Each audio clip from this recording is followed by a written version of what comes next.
There is something genuinely strange about a show that has been running for over 25 years and still has not answered some of its most fundamental questions. Not just small continuity errors or throwaway gags that contradict themselves. We are talking about deep structural mysteries built into the fabric of the world itself. Questions about who certain characters really are, how they came to exist, why the rules of reality seem to bend specifically around them, and what certain cryptic moments in the show's history actually meant. Family Guy is one of the longest-running animated comedies in television history. It premiered on January 31st, 1999, and has since accumulated over 23 seasons, hundreds of episodes, and a sprawling web of characters, storylines, and recurring elements so dense that fans have spent years cataloging them on wikis, Reddit threads, and YouTube deep dives. And yet, for all that accumulated material, the show has left behind a remarkable number of threads that it simply never pulled on again. Hints dropped in one episode and never mentioned in another. Revelations presented without explanation. Events that raise profound questions about the nature of the world the Griffin family inhabits. And those questions have just been sitting there, quietly, for years and years.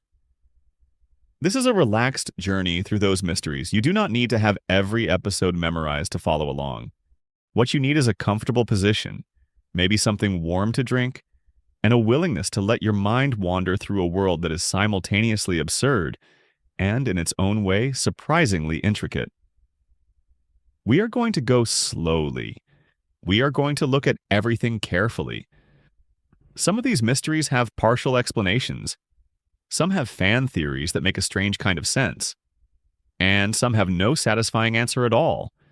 They are just open wounds in the show's continuity, fascinating and unresolved. So, settle in. Let's begin. Section 1. The Stewie Problem. A baby who speaks but who actually hears him. Of all the unsolved mysteries running through the veins of Family Guy, the one that has been debated the longest, written about the most, and commented on with the greatest frequency, is also the one the show itself seems least interested in resolving. It is the mystery of Stewie Griffin's voice. Specifically, who in the world of the show can actually hear and understand what he says? It sounds like a simple question. Stewie Griffin is a baby. He is 1 year old. He lives in a house in a fictional town in Rhode Island with his mother and father and siblings and a talking dog named Brian. He speaks with a refined British accent. He builds weapons. He has plotted world domination since before he could walk. And when he talks, when he delivers one of his elaborate, perfectly structured monologues about the inadequacy of the people around him, or describes in precise detail his latest plan to eliminate Lois, or engages in a lengthy philosophical debate with Brian in the back of a moving car, the people around him sometimes respond, and sometimes do not. And the inconsistency is not random. It is not even consistent in its inconsistency.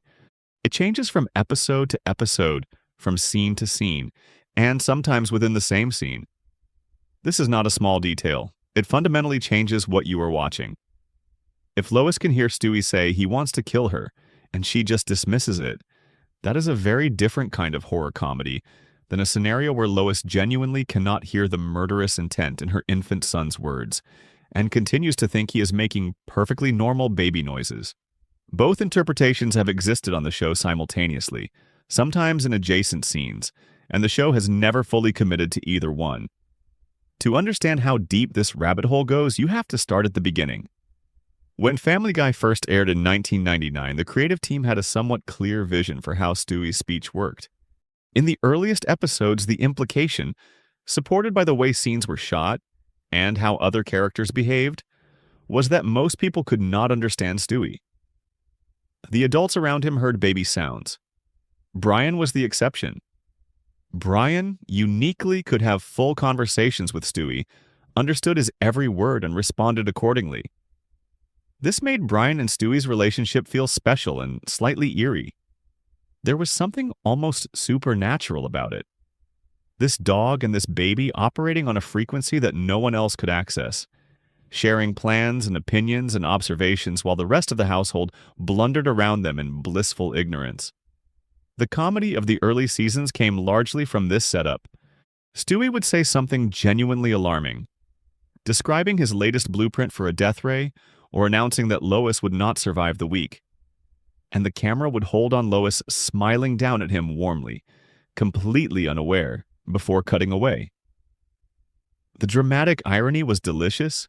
You, the viewer, knew what was happening. Lois did not, and the gap between those two realities was where the humor lived.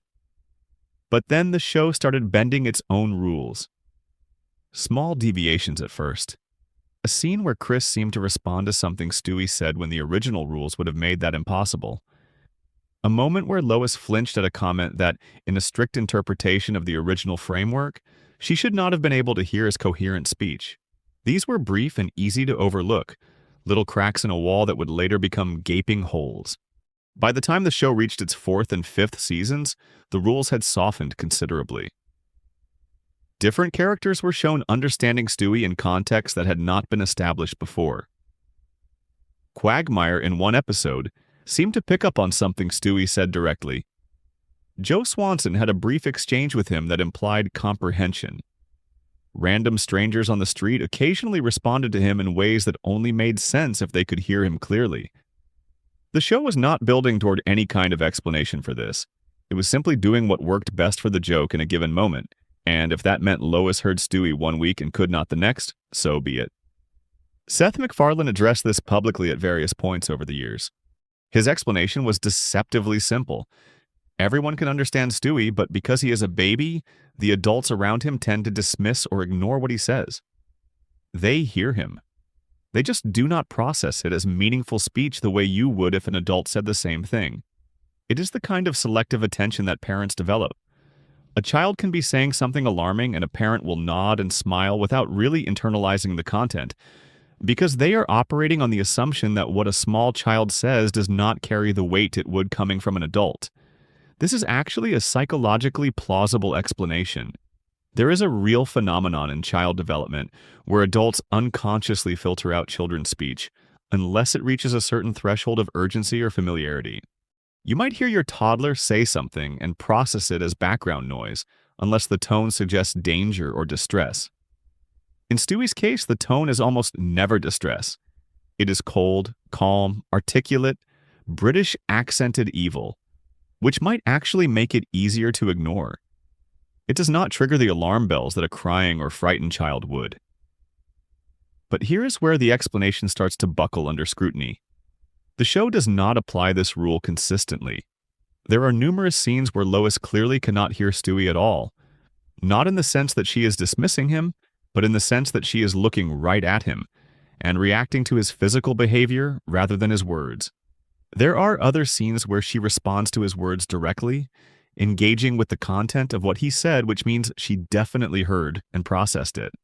These two scenarios play out within the same run of episodes and sometimes the same episode, and the show never explains the shift or suggests any in-universe reason why Lois would have more or less capacity to hear Stewie on a given Tuesday. Then the show introduced a new wrinkle in season 19, with an episode titled Stewie's First Word. The premise of this episode is built entirely around the idea that Stewie has never been understood by anyone in the outside world. And then suddenly, in a moment of intense emotion, he says a word that everyone can hear. The show treats this as a genuine breakthrough moment, and the characters react to it as if it is unprecedented. Brian, who has always understood Stewie perfectly, is confused. He cannot figure out why Stewie has suddenly become comprehensible to everyone else when he has been talking for years. Stewie's own explanation is that the intensity of the emotion broke through in a way his normal speech had not managed. He theorizes that he can only be understood by the broader public when he is feeling something powerful enough to push his voice into a register that human ears can process. This retroactively creates an interesting framework, but it does not resolve anything. Because if that theory is true, if Stewie can only be heard by most people during moments of extreme emotion, then all the scenes where he was clearly understood during calm, conversational moments become unexplained anomalies. The theory works for some episodes and completely falls apart when applied to others. The show, in trying to answer the question, actually generated additional contradictions. What makes this particularly compelling as a mystery is that the ambiguity is not just a writing accident. It seems in many cases to be intentional. The early writers acknowledged in DVD commentaries that they deliberately left the question open because the ambiguity was itself a source of comedy, keeping you uncertain about who could hear Stewie and under what circumstances maintained a kind of low-level suspense. It kept Stewie's interactions with the family interesting because you were never quite sure what the family was taking in. There is also a fan theory that reframes the entire question, and it is surprisingly elegant.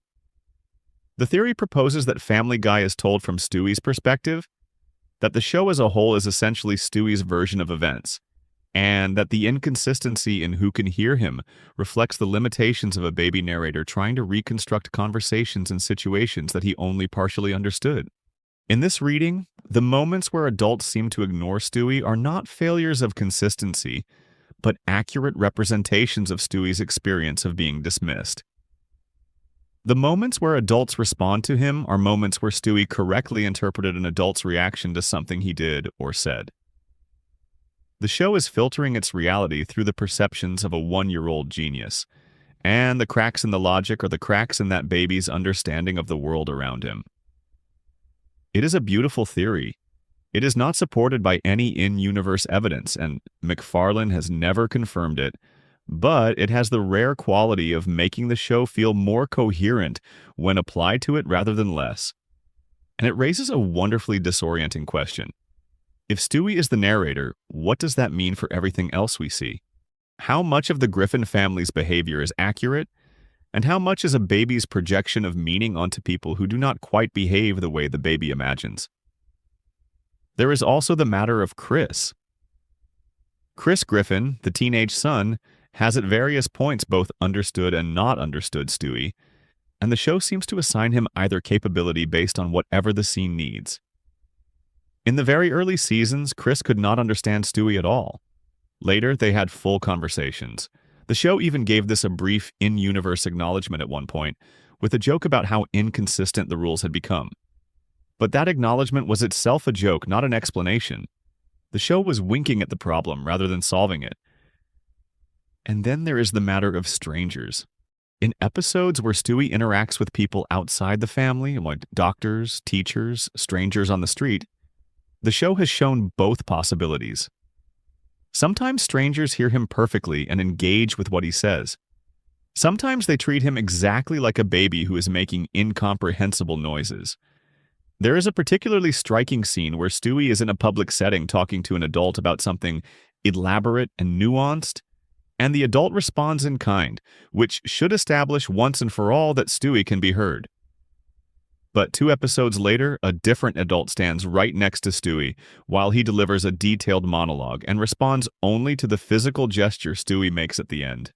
One additional layer of strangeness. Other babies in the show can understand Stewie. There have been multiple episodes where Stewie interacts with other infants and toddlers and they communicate with him freely, exchanging ideas in full sentences while the adults around them are oblivious.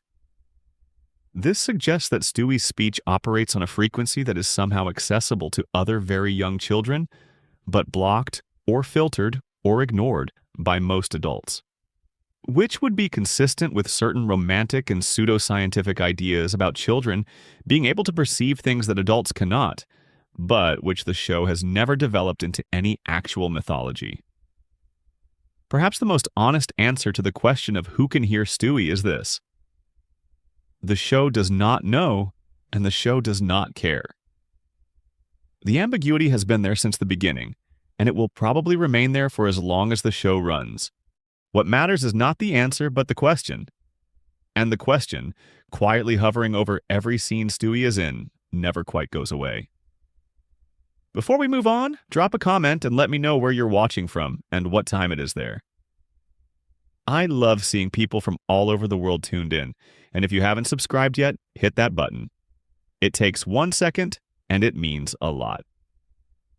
Section 2. The Secret of Meg's Real Father. Stan Thompson and the Mystery That Was Hiding in Plain Sight. There is a moment in Season 3 of Family Guy, in an episode called Screwed the Pooch, that most people probably did not fully register when it first aired. Peter is in a courtroom trying to argue that Brian, the family's talking dog, deserves custody of his puppies. To make his case, Peter argues that Brian is a better father figure than he himself is. To prove this, he asks Brian a series of questions about the Griffin children, things only a truly attentive father figure would know. Brian answers each one correctly. And then, in response to one question about Meg, Brian says two words, Stan Thompson. The implication is clear. Meg's biological father is not Peter Griffin. His name is Stan Thompson. Peter is her adoptive father, or at least the man who raised her, but the man who actually provided her genetic material is someone entirely different. Someone named Stan Thompson. Meg, in that moment, is sitting nearby in the courtroom. She is wearing headphones. She does not hear a word of it. And that is essentially where the show leaves it for a very long time. To understand why this is such a rich mystery, you have to think about what it means for the fabric of the show. Family Guy is built around a family. The family is the Griffin family. Peter is the father. Lois is the mother. Meg, Chris, and Stewie are the children. Brian is the dog.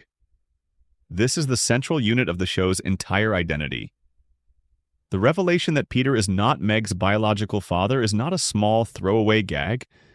It is a structural fracture in the premise. It means that the family you have been watching is not quite the family the show presented it as being. The question this immediately raises is obvious. Who is Stan Thompson? Where did Lois meet him? When? What was their relationship? Did Peter know about this before the courtroom scene? Or was he operating under the assumption that all three of his children were his? And, perhaps most importantly, what happened to Stan Thompson? Why did he leave? Why has he never appeared to claim any responsibility for the daughter he apparently fathered? The show spent years doing almost nothing with this. There were brief references. In a later episode, Brian mentioned Stan Thompson again in the context of whether God exists, suggesting that if God were real, Meg would know about her real father. This implies that the secret is known to the family but kept from Meg specifically, which adds another layer of darkness to an already uncomfortable situation. The people who are supposed to love Meg most are collectively participating in a conspiracy to deny her knowledge of her own origin. Peter, in one episode, while arguing with Meg, almost tells her the truth. He says something like, "Maybe now I'll tell you that I'm not your real father, and your real father is Stan Thompson." Delivered with manic laughter before the moment passes and the show moves on. It is played as a joke. It is the kind of moment that the show cycles through regularly, bringing up a dark truth and then retreating from it before anything can actually land with emotional weight. The fan community has spent years constructing explanations for Stan Thompson. The most widely accepted interpretation is that Lois had a relationship with this man before her marriage to Peter, possibly during a period when she and Peter were not yet together or were on a break from their courtship. This would place the conception of Meg in a timeline before the Griffins' marriage, which is consistent with certain details about when Peter and Lois got together, and with the general sense that Lois's backstory involves a wilder youth than the show usually acknowledges. There is also a version of events that makes Peter's treatment of Meg slightly more legible, if not forgivable. If Peter has always known on some level that Meg is not biologically his, that might explain the particular quality of his dismissiveness toward her. It would not excuse anything he does, but it would give his behavior a psychological root that is more complicated than simple cruelty. A man who raised a child he knew was not his, and then as years passed grew increasingly resentful of what that meant, about Lois's past, about his own compromised identity as a father, might express that resentment in exactly the passive-aggressive, deflecting way that Peter does. It is worth noting that Brian knows. Brian knows Stan Thompson's name. Brian has known this since the Season 3 courtroom scene, and presumably before. And Brian has never told Meg. Brian, who throughout the show's run is positioned as the most morally aware character in the household, the one most likely to tell difficult truths, has been sitting on this piece of information for years while Meg navigates her relationship with a man who is not even her biological father. This says something about Brian's actual moral character that the show rarely acknowledges directly. There is a competing theory that holds that the Stan Thompson revelation was never meant to be taken seriously, that it was a throwaway gag in the courtroom scene, and the writers never intended to develop it. This is plausible given how the show operates. Writers drop hints and revelations all the time that never get followed up on, and the floating nature of Family Guy's continuity means that most things exist in a kind of provisional canon where they are true until the show decides they are not. Under this interpretation, Stan Thompson is a joke name for a joke paternity reveal that happened to get referenced a few more times by writers who remembered it and found it funny, without any of those callbacks being part of a coordinated plan. But even if the original intent was purely comedic, the accumulation of references has given Stan Thompson a weight that transcends the original joke. He has been mentioned too many times, in too many different contexts, by too many different characters, for the references to feel like isolated gags anymore. There is a real ghost in the Griffin family's history, and his name is Stan Thompson, and he has shaped the life of a child who does not even know he exists. Compounding all of this is the problem of Lois. Lois Griffin in the early seasons was presented as a fundamentally decent and relatively grounded person. She made mistakes. She had secrets from her past. Her somewhat wild youth at the Pewterschmidt estate, her stint as a porn actress under a pseudonym, various other revelations that the show dropped over the years. But she was essentially a caring mother who tried to hold the family together. Learning that she has a secret this significant, that she has let her eldest daughter grow up not knowing who her real father is, fundamentally changes how you read Lois's character. It means she is capable of a sustained deception that runs counter to everything the show says she believes in. Unless she told Peter before they got married, and they both agreed, together, to keep the secret from Meg. In which case the deception is shared and the marriage has a particular foundation of complicity that most long-married couples do not have. This version actually makes Peter and Lois's relationship slightly more interesting. They are two people bound together not just by love and habit, but by a secret they both carry. The mystery of Stan Thompson also intersects with one of the show's most uncomfortable running themes. The idea that Meg is unwanted, that she has never quite belonged, that the family she grew up in has always treated her as an outsider. If you layer the Stan Thompson revelation over this, a pattern emerges. Meg's family has been subtly communicating to her for her entire life that she does not fully belong. And one possible explanation for why is that she literally does not share the biological bond with Peter that Chris and Stewie have. The cruelty directed at Meg, when seen through this lens, becomes something more specific than general dismissiveness. It becomes the expression of a family that has never quite processed the uncomfortable truth at its foundation. The show did eventually take steps toward addressing this storyline in later seasons, in ways that are worth acknowledging. There are episodes that acknowledge Meg's parentage more directly, and the writers clearly had thoughts about how to develop it. But the mystery of Stan Thompson, who he was, what he meant to Lois, why he disappeared, what his eventual connection to Meg might look like, was handled in ways that fans have found incomplete. What remains after all the episodes and all the references is the image of a woman named Lois sitting in a courtroom, while a dog casually reveals that her daughter's father is someone else entirely. The camera moves on. The plot moves on. And somewhere out there, Stan Thompson exists. A ghost in Meg Griffin's family tree. Unnamed and unexplained, the kind of secret that feels like it should matter but keeps almost mattering and then slipping away. Section 3. Brian Griffin. The dog who should not exist. Brian Edward Griffin is a white Labrador retriever. He is approximately 10 years old in dog years. He drinks martinis. He drives a car. He has written a novel, attended Brown University, held a job as a writer for The New Yorker, had romantic relationships with human women, and engaged in philosophical debates about the nature of existence. He is, by most measures, more functional and more intellectually sophisticated than the majority of the human characters on the show. And nobody, not one character in over 25 years of television, has ever looked at Brian Griffin and said, "Why can you talk?" This is one of the show's oldest and most foundational mysteries, and it is remarkable how rarely anyone examines it directly. Brian's ability to speak is treated as a given. It is simply part of how the world of Family Guy works. Brian talks. Everyone accepts it. The show moves on. But when you actually sit with the question of why Brian talks, Why this one dog in a world full of normal dogs is capable of full human speech, independent thought, emotional complexity, and cultural sophistication. There is no answer waiting for you. Just a door that opens onto nothing. There are details about Brian's history that the show has established, and these details make the mystery richer rather than simpler. Brian was a stray dog before Peter found him. There's a story about how Peter drove by and saw Brian on the side of the road and stopped, and Brian got in, and that was that. No explanation for where Brian came from before that, or how he had survived on the streets as a talking dog, capable of demanding a better situation for himself. The episode that covers Brian's background, Road to Rhode Island from Season 2, gives us a devastating and beautiful piece of Brian's history. A journey back to the Texas farm where he was born, an encounter with his mother who is now just a regular dog unable to speak, a confrontation with his own origins that leaves him shattered. But it does not explain how he came to be what he is. It only deepens the sadness of what he is.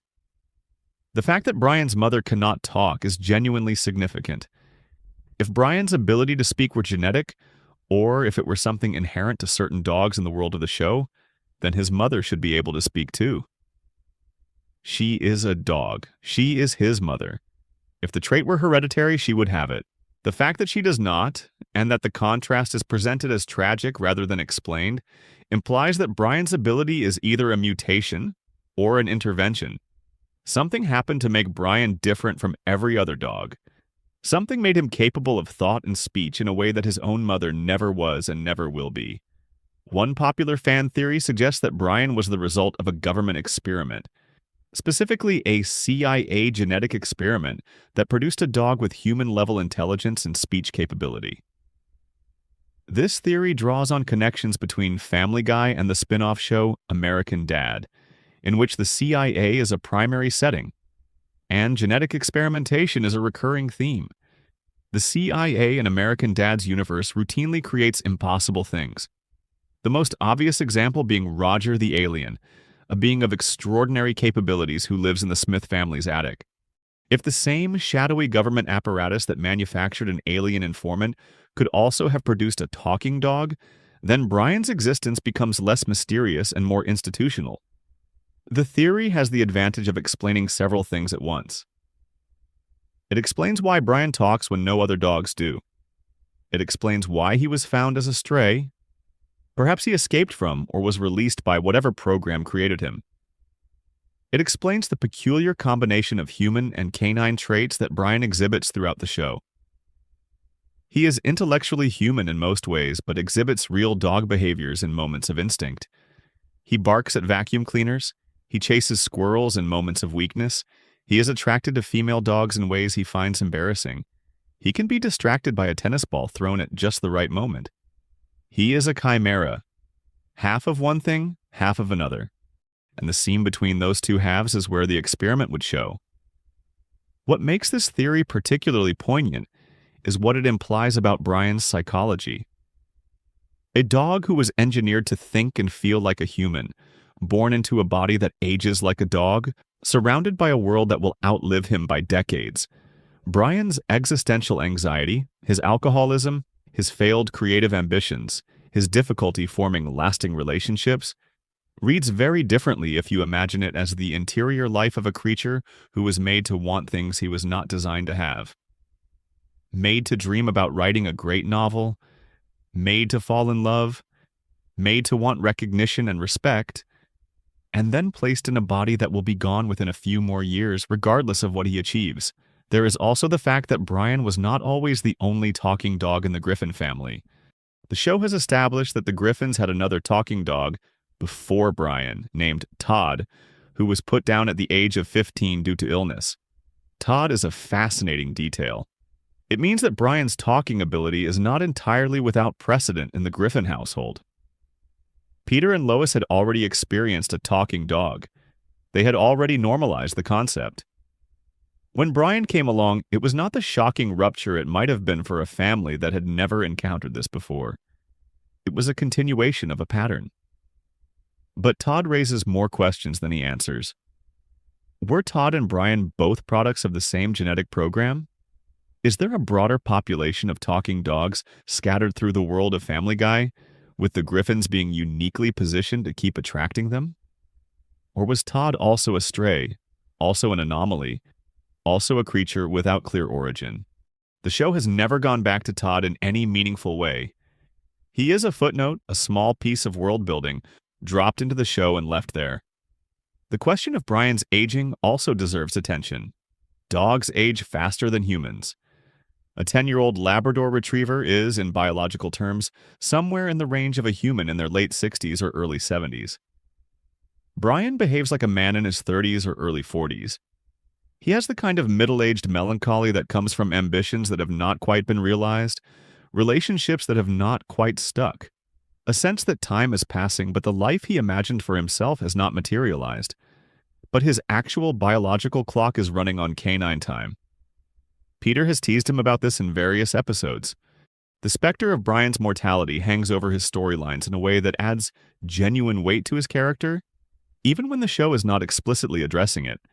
In the season 8 episode Brian and Stewie, an episode with no cutaway gags, just two characters locked in a bank vault having a raw and honest conversation.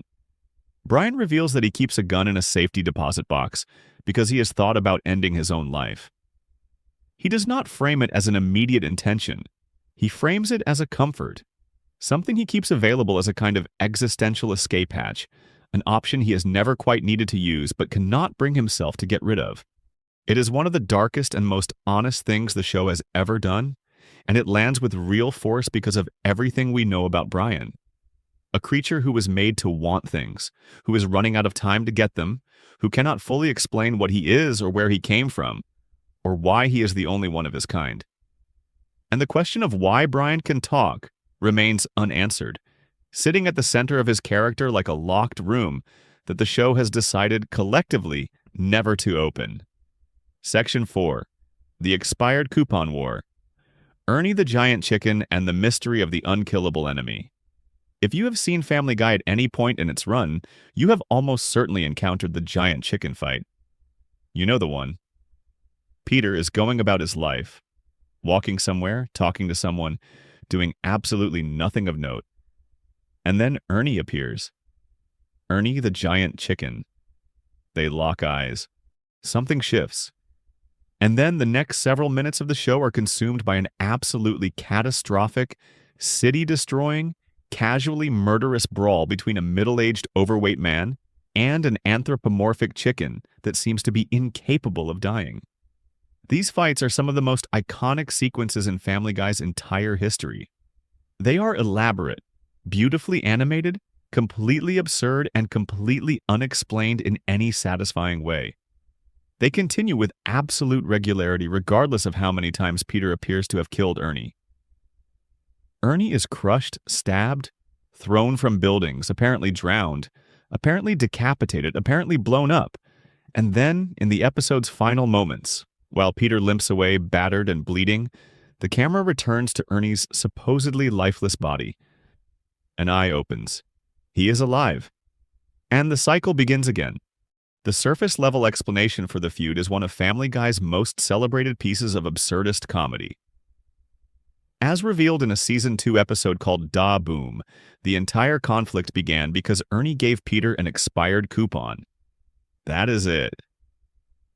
Peter accepted a coupon from this giant chicken, discovered it had expired, and reacted to the perceived slight with the kind of all-consuming rage that launched a years-long war. The joke is that the most catastrophic and destructive interpersonal conflict in the show's history was caused by a piece of paper that was past its redemption date. This is funny. It is also, on some level, a comment on the kinds of meaningless things that escalate into genuine hostility. The petty grievances that somehow get calcified into permanent enmity. Peter and Ernie are not enemies because of anything that truly matters. They are enemies because of a moment of mild inconvenience that neither of them was willing to let go of. Every city block they destroy, every bystander they inadvertently kill during their brawls, every bone broken and glass shattered, it all traces back to an expired piece of paper. But the mystery is not really why the feud started. The mystery is what Ernie is. Think about it. Ernie is a giant chicken. He is roughly the size and shape of a large adult human, but he is a chicken, feathered, beaked, with the anatomy of a bird scaled up to human proportions. He wears a suit. He has a wife who is also a giant chicken. He has children. He exists in a world where giant anthropomorphic chickens are apparently just part of the landscape, because no character in the show ever looks at Ernie and reacts with shock or confusion at what he is. He is simply a resident of the show's world, the way any other character is, and his chickenness is treated as unremarkable. Except it is remarkable. The world of Family Guy is generally realistic in its social structure. People go to work, pay taxes, watch television, have normal human lives. The show's absurdism comes from within that realistic framework, not from the framework being fundamentally different. Giant anthropomorphic chickens in suits do not naturally belong in this framework. And yet Ernie fits perfectly, because the show has never questioned it, and neither have any of the characters. Where did Ernie come from? One fan theory proposes that he was created through a genetic experiment, possibly by the same shadowy government apparatus that may have created Brian. The theory draws on the fact that the world of Family Guy has always contained hints of advanced scientific capability operating just below the surface of everyday life. Stewie's own inventions being the most obvious example. If a 1-year-old baby can build a functional time machine, there is no particular reason a research lab somewhere in Rhode Island could not have produced a 6-foot talking chicken. Another theory holds that Ernie is actually immortal, that his repeated survival of what should be fatal injuries is not luck or cartoon physics, but an actual property of his biology. This would make Ernie one of the few genuinely supernatural entities in a show that otherwise operates on recognizable physics. It would also make the feud between him and Peter even more meaningful, in a dark way. Peter is a mortal man who is slowly aging and will one day die, and he has somehow managed to make an immortal enemy out of his inability to accept an expired discount at a store. The fight choreography itself is worth examining as a kind of mystery. Each time Peter and Ernie fight, the battle escalates to a level of destruction that would, in any realistic world, make national headlines. Entire buildings are damaged. Vehicles are hijacked and destroyed. Significant portions of populated areas are reduced to rubble. People in the vicinity are almost certainly killed. And then the fight ends, Peter goes home, and by the next episode the city is intact again, and no one seems to have noticed. The erasure of consequence is so total that it becomes its own kind of statement. This conflict exists outside the normal rules of the show's world. It is its own sealed reality with its own physics, and when it ends it leaves no trace. There is also the matter of Ernie's family, which the show has gestured at occasionally. His wife Nicole appears in one episode. He has a son. There are eggs that are apparently hatching. This family exists in the world, going about their lives, while the patriarch periodically disappears to wage war on a man he gave a bad coupon to years ago. What do they think of this? Does Nicole know about Peter? Does she support the feud? Does she lie awake at night listening for the sound of her husband, limping home from another inconclusive battle somewhere in downtown Rhode Island? The show has never told us. Ernie's family is a background detail, a brief glimpse of a domestic life that exists in parallel to the violence of the feud. But it makes Ernie more interesting rather than less. He is not just an agent of chaos dropped into Peter's life to generate elaborate action sequences. He is, at least in glimpses, a being with a family and presumably something like an inner life. The fact that he has chosen to let an expired coupon define his entire relationship with another person suggests something about his psychology that the show is content to leave completely unexplored. What we do know, and this comes from DVD commentary from Seth MacFarlane himself, is that MacFarlane at one point wanted to end the feud permanently, to have Ernie die for real in one of their confrontations and stay dead. He was talked out of it by director Peter Shin, who felt that Ernie was too valuable a recurring element to eliminate.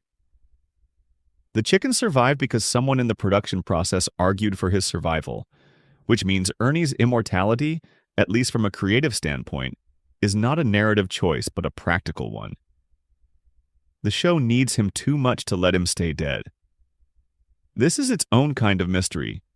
A character kept alive not because the story requires it, but because the story cannot function without him.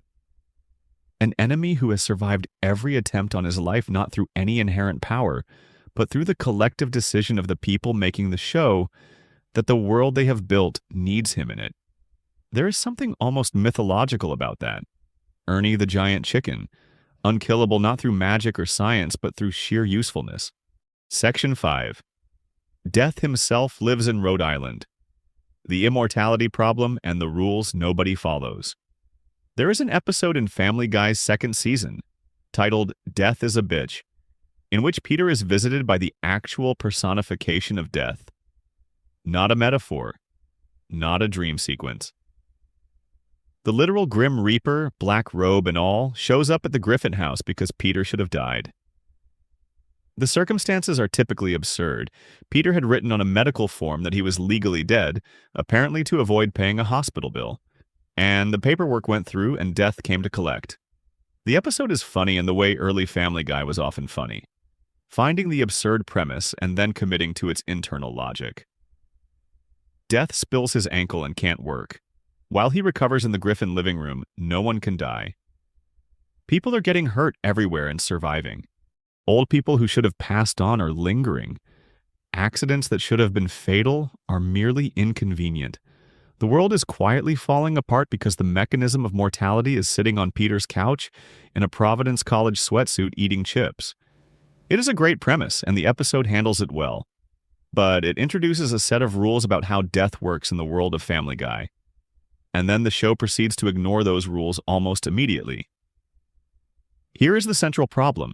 If death is a real entity, and if death's incapacitation means that people cannot die, then the show has established that mortality in its universe is a managed system rather than a biological reality. Death is not just a poetic concept, it is a job. Someone does it. And if that someone is unavailable, death stops happening. This should have enormous implications for the rest of the show. Peter, over the many seasons that followed, has experienced things that should have killed him many times over. He has been shot, stabbed, blown up, fallen from impossible heights, suffered injuries of extraordinary violence, survived scenarios that would be fatal to any normal human being. The show mostly handles this through cartoon logic, the kind of physical resilience that animated characters have always had. But the existence of death as a literal character complicates the cartoon logic significantly. If death is real and if death can be suspended, then Peter's survival is not just cartoon hand-waving. It might be something that operates according to rules the show has never fully explained. Death has appeared in multiple episodes after his debut. In Season 3's Death Lives, he takes Peter on a journey through his past to help him understand his marriage. In Meet the Quagmires, he allows Peter to travel back in time. In each of these appearances, Death is shown to have a personality, preferences, and ongoing concerns about his own life. He lives with his mother. He is trying to find a girlfriend. He is, in some ways, as lost and confused as any other character on the show. The personification of all mortality is just a guy trying to figure things out like everyone else. But the inconsistency is striking. Peter clearly should have died many, many times after his initial encounter with death. The show acknowledges this occasionally with jokes about Peter's durability, including an episode where a doctor tells Peter that he is too stupid to die, that his low intelligence somehow insulates him from the biological consequences of his actions, as if ignorance creates a kind of metabolic armor. This is played for laughs, but it is also the show's way of acknowledging that Peter's survival is a problem the writers have noticed and chosen to address through a joke rather than a resolution. The episode that most directly explores the immortality question without ever resolving it is April in Quahog from Season 8. In this episode, a news story reports that a black hole is approaching the Earth, and the world has only hours to live. Characters across the show do things they have always wanted to do, making choices in the face of imminent death that reveal their true priorities. Then, at the last moment, the news report is revealed to be an April Fool's prank. The world is not ending. Everyone is fine. The joke plays, but it also demonstrates something about how the show thinks about death. The possibility of universal mortality is a setup for comedy, not something to be taken seriously. In the world of Family Guy, death is either comic, something that happens to peripheral characters for the sake of dark humor, or it is defeatable, as Peter has demonstrated many times. The rules that govern who dies and when are flexible to the point of meaninglessness, which makes the show's occasional stabs at emotional sincerity about death all the more complicated. Consider Brian's death in Season 12.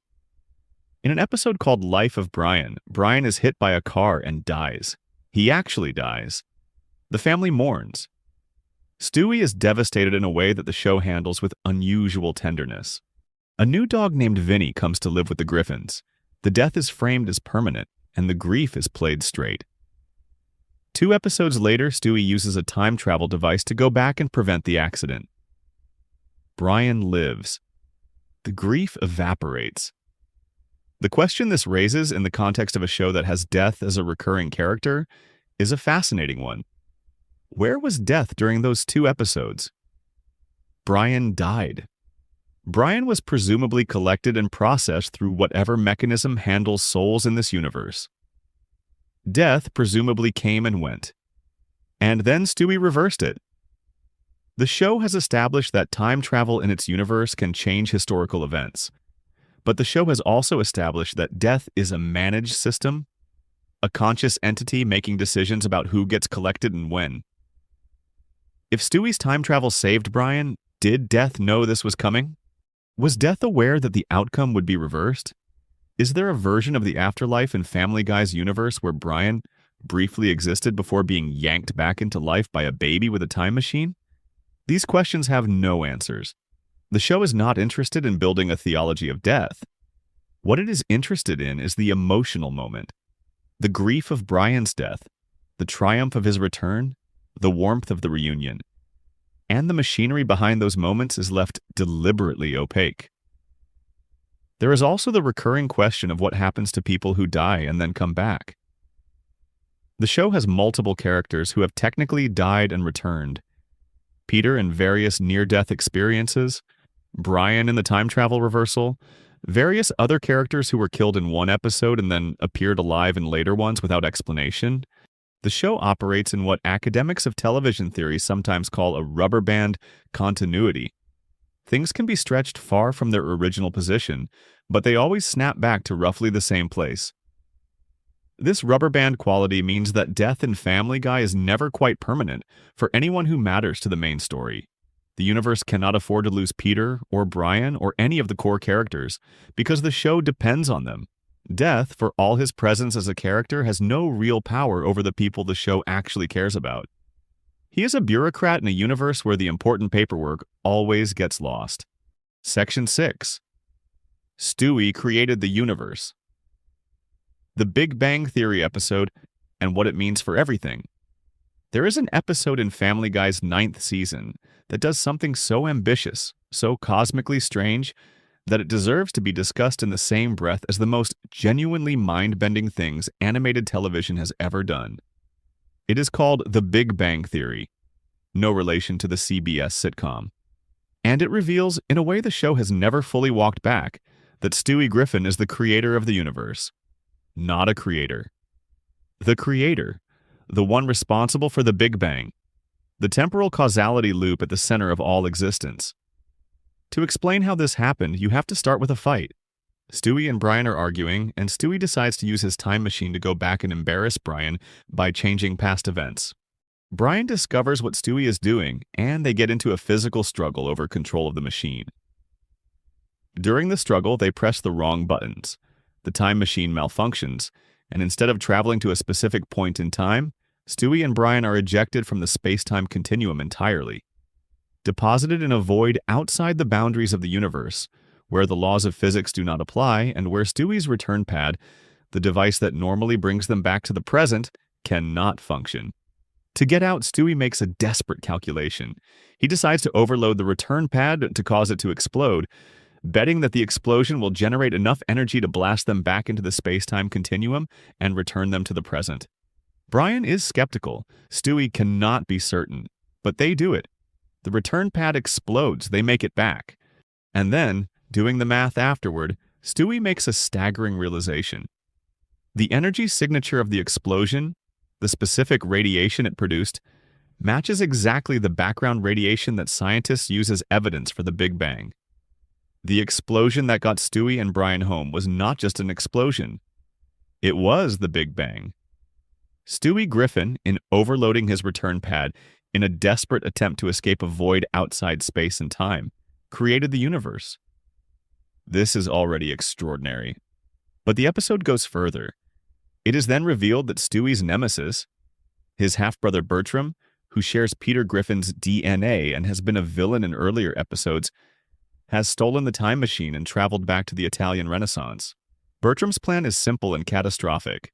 He wants to kill Leonardo da Vinci. If he kills Leonardo, he will erase Stewie's ancestor from history, which will erase Stewie from existence, which, and this is the key, will also unmake the Big Bang. If Stewie never existed, Stewie could not have created the universe. If the universe was never created, everything ceases to be. Bertram is in the pursuit of a personal grudge against one baby, willing to destroy all of reality. Stewie and Brian follow him to Renaissance Italy. They find Leonardo da Vinci, who turns out to be unmistakably Stewie's ancestor. The same football-shaped head, the same energy, the same genius. Bertram kills him anyway. The universe should end. It does not. And Stewie realizes in the resulting confusion that he himself must become the ancestor. That the DNA he shares with Leonardo, and therefore the DNA that eventually produces Stewie, must come from Stewie injecting his own genetic material into the timeline. Stewie is his own ancestor. The loop is closed. So, to summarize, Stewie Griffin is the reason the universe exists. Stewie Griffin's DNA is somewhere in the deep root structure of human history. Stewie Griffin is, in a very literal sense, the ancestor of Leonardo da Vinci, and therefore the ancestor of himself. He exists in a temporal paradox so complete that his very presence in the universe is the universe's own self-sustaining justification. This is not a small throwaway joke. This is a cosmological statement about the nature of Stewie Griffin's place in reality. And once it has been established, it cannot really be taken back. Either the show takes it seriously, in which case Stewie is the most important being in the history of the universe, or the show ignores it, in which case the show has dropped an atom bomb of world building and walked away from the crater. Mostly, the show has done the latter. The Big Bang Theory episode is referenced occasionally in fan discussions, cited as one of the stranger and more ambitious things the show has attempted. But it has not fundamentally changed how Stewie is written, or how the show presents him. He is still a baby in a yellow shirt with a football-shaped head. He is still having adventures with Brian. The fact that he caused the Big Bang and injected his DNA into the Italian Renaissance is just something that happened once, a parenthetical note in the margin of a life that has largely moved on from its own most extraordinary achievement. But the implications are worth sitting with. If Stewie created the universe, if the Big Bang was the result of a fight between Stewie and Brian over control of a time machine, then the universe's existence is not the result of any grand cosmic force or any deity's intention. It is the result of an accident. Two people arguing over a machine, pressing the wrong buttons, generating the wrong explosion, and inadvertently kickstarting everything that would ever exist. This makes the universe in Family Guy either the most meaninglessly accidental thing imaginable, all of existence as a byproduct of a petty argument, or the most elegantly circular. Because Stewie existing meant that the Big Bang happened, which meant the universe existed, which meant that the conditions for Stewie to be born eventually came about, which meant Stewie would one day be in a position to cause the Big Bang again. Every event in the history of everything was always going to lead here. The loop had no beginning and has no end. Stewie was always going to create the universe, and the universe was always going to create Stewie. There is also the matter of what happened to Stewie after Leonardo died. Stewie spent what must have been months, possibly longer, in Renaissance Italy, establishing himself as Leonardo da Vinci under a pseudonym, continuing enough of da Vinci's work to ensure the chain of causation remained unbroken, and eventually arranging to be cryogenically frozen in a chamber beneath what would become the Griffin family's house. He was down there for 500 years. Brian digs him up at the end of the episode, and Stewie emerges from the cryogenic pod grinning. He gives Brian a candle he brought back from Leonardo's workshop. Brian is deeply unimpressed. The image of Stewie buried beneath the house for 5 centuries is one of the show's most quietly disturbing details. It means the house the Griffins live in has always had Stewie in it, dormant and waiting. The whole history of the Griffin family, every Christmas, every birthday, every ordinary Tuesday, was happening directly above the cryogenically frozen body of the baby who would eventually be born into that family. The Griffins have been living on top of their own future for their entire existence.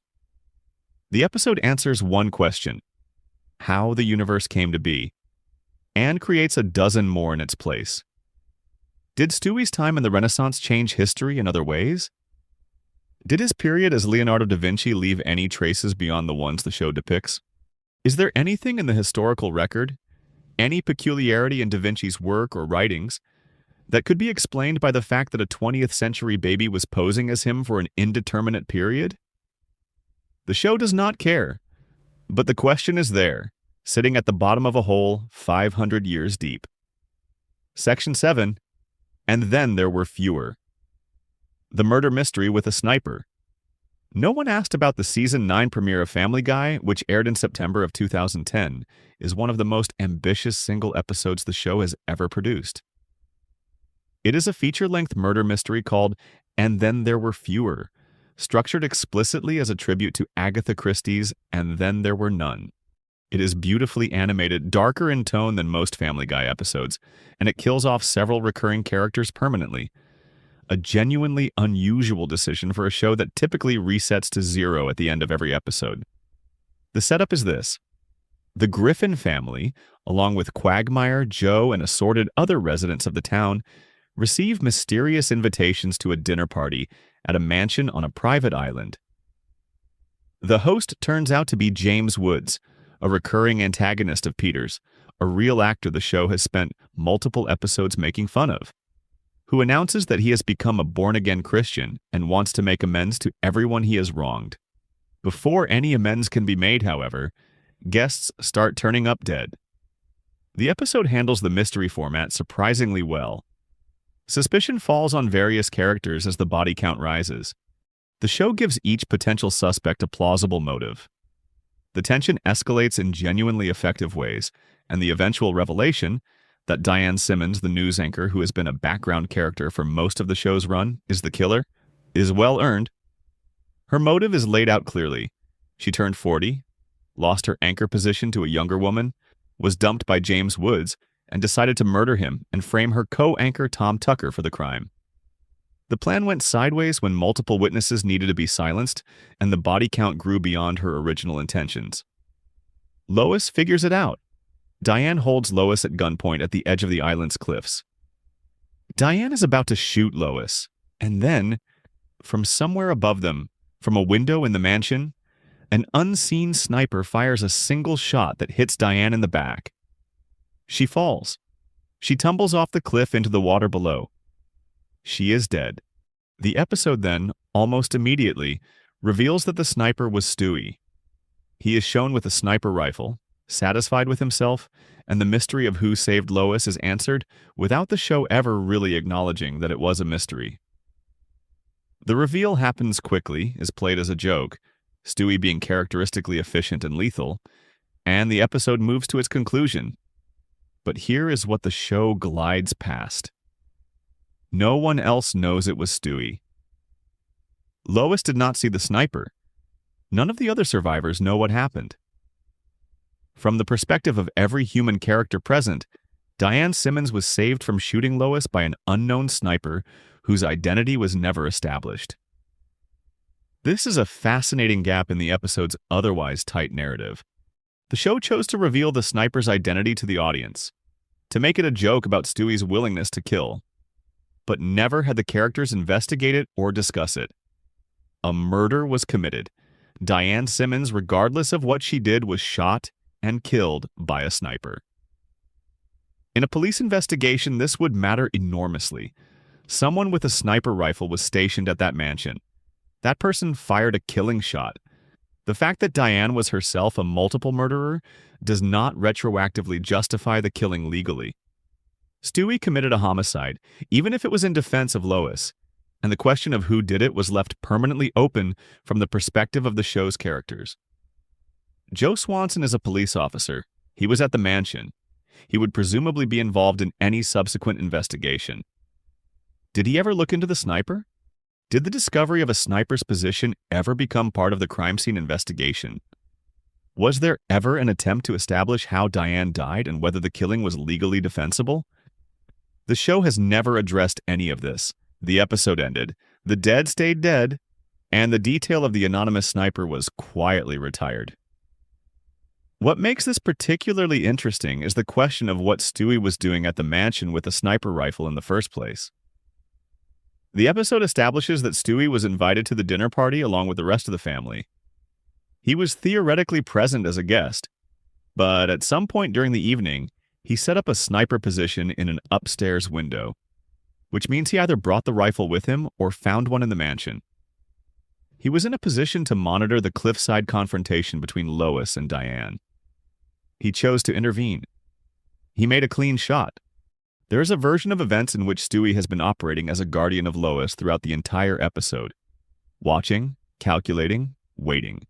In the early seasons, Stewie's relationship with Lois was adversarial. He wanted to kill her. He spent enormous amounts of energy plotting against her. But by season 9, the character had evolved significantly. The overt hostility had faded. Something more complicated had developed.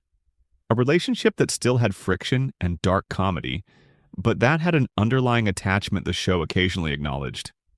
Stewie's decision to save Lois's life could be read as evidence of that evolution. The baby who spent the show's first 3 seasons trying to murder her now kills to protect her, in a secret act that she will never know about. That is a genuine character moment.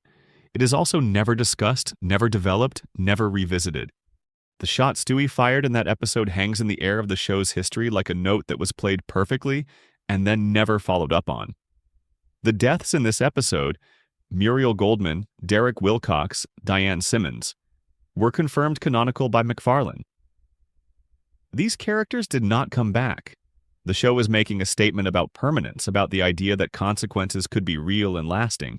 And then, almost immediately, the show continued in its normal mode of consequence-free storytelling. The permanent deaths were exceptional. Everything else reset. Which leaves and then there were fewer as a fascinating anomaly. An episode that played by different rules took its mystery seriously, and then returned to the standard operating procedure of a show that prefers its world consistent and its most interesting questions unexamined. Section 8.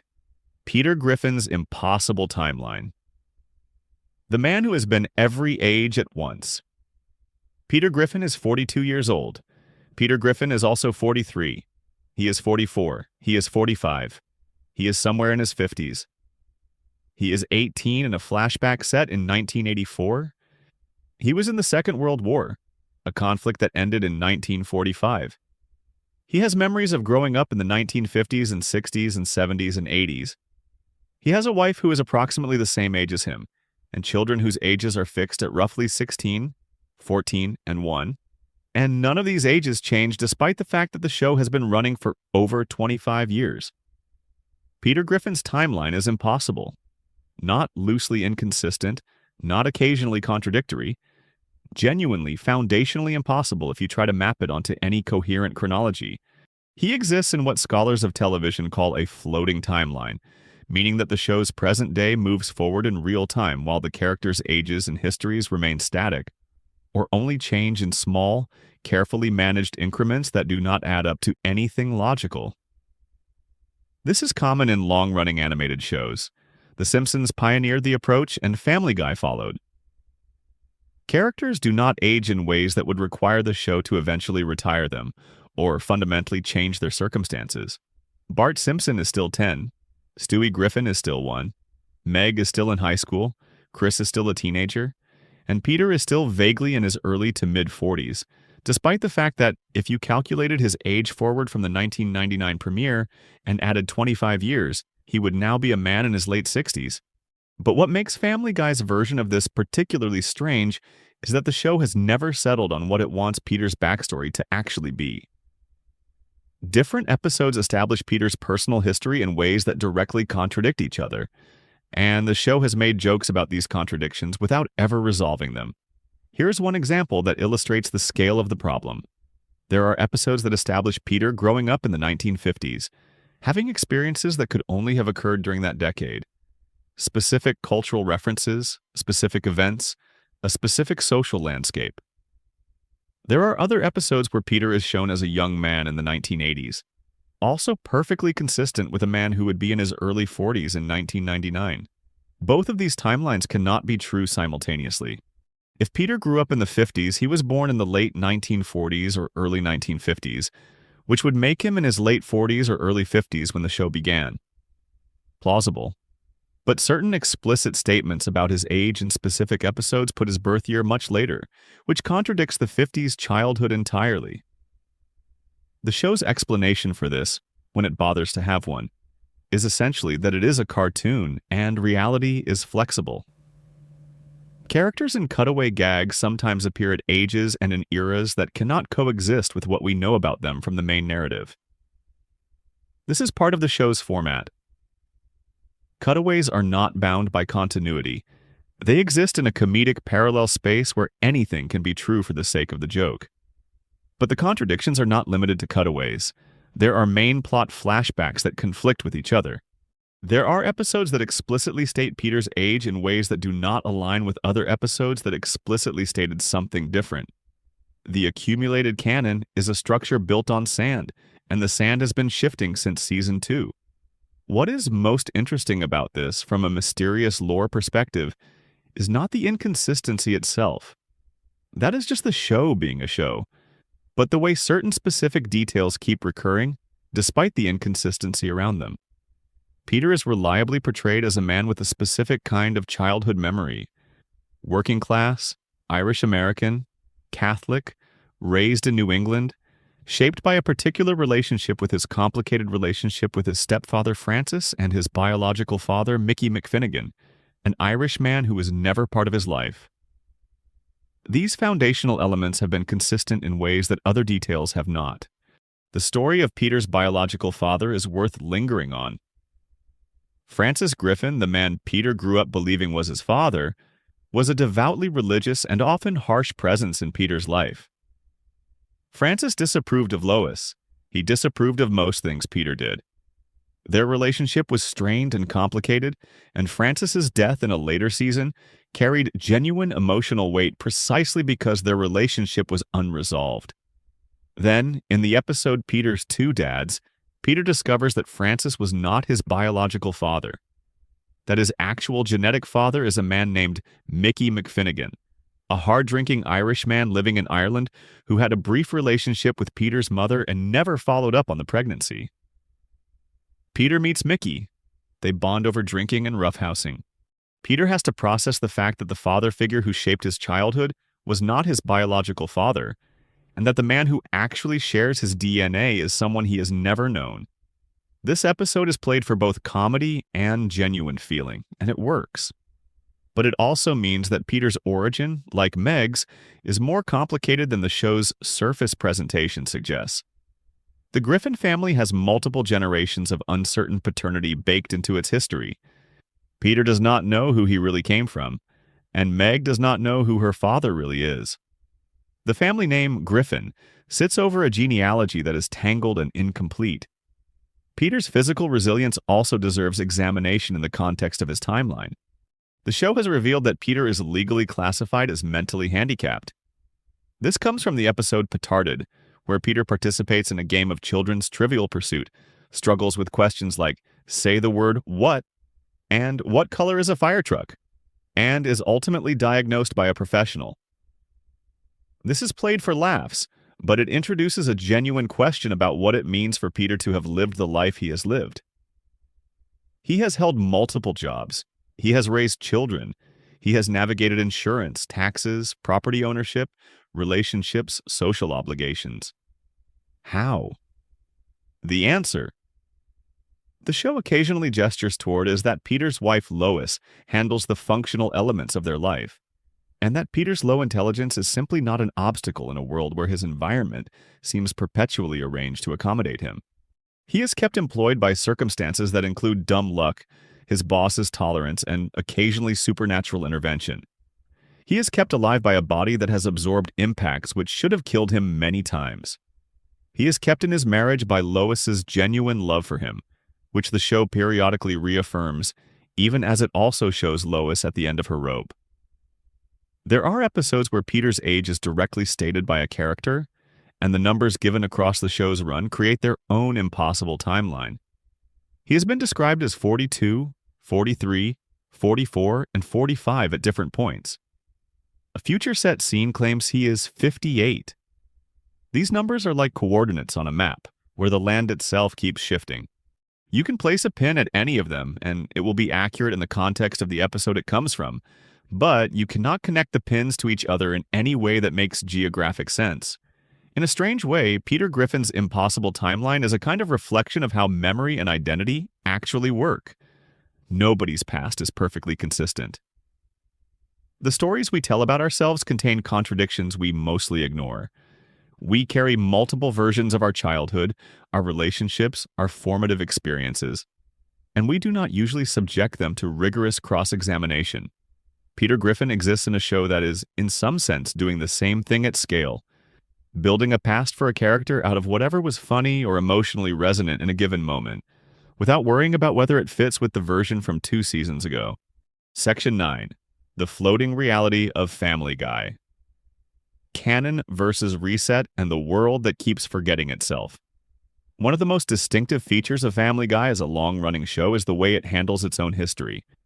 The show has, over the course of its run, made decisions that would in any other context represent permanent, meaningful changes to its world. Characters have died. Major relationships have shifted. Revelations have been made that should fundamentally alter the dynamic between certain characters. And in almost every case, within 1 or 2 episodes, the slate is wiped clean, and the show continues as though the significant event either did not happen or has been thoroughly processed and filed away. This is not unique to Family Guy. It is, in fact, the standard operating procedure for most long-running sitcoms, animated or otherwise. The Simpsons operates the same way. South Park does too, at least in its earlier seasons. The needs of episodic television, and the expectation that viewers can tune into any episode without having watched the previous ones, work against the accumulation of permanent consequence. If every episode of a show fundamentally changes its characters, then the show becomes inaccessible to casual viewers and eventually requires so much prior knowledge that it alienates its audience. But Family Guy has pushed this to extremes that even by sitcom standards are remarkable. And the effect is not just narrative convenience. It creates a world that operates by a specific kind of dream logic. Events happen, they have weight and consequence within their episode, and then the world reconstitutes around them and continues as if they were absorbed into the background. The clearest example of this is Brian's death and resurrection. In season 12, Brian dies. He is genuinely killed. The family mourns. A new dog comes to live with them. 2 episodes later, Brian is alive and everything is fine. The show moved on completely. In subsequent seasons, Brian's death is occasionally referenced in the way you might reference any notable thing that happened. Briefly, without dwelling, as a piece of shared history. But the profound questions it raised, like about loss, about mortality, about what Brian's survival means for the family's understanding of time and consequence, are not engaged with. The same dynamic applies to the various major revelations the show has made about its characters. Meg's real father is Stan Thompson. The show established this and has periodically acknowledged it. Meg's actual relationship with this knowledge has been limited. She has not, for most of the show's run, made decisions based on this information, built relationships informed by it, or arrived at any kind of emotional resolution about it. The revelation floats above her storylines without ever landing. Brian's death was brought back not through magic or narrative necessity, but through a device the show introduced, and then mostly forgot about: Stewie's time machine.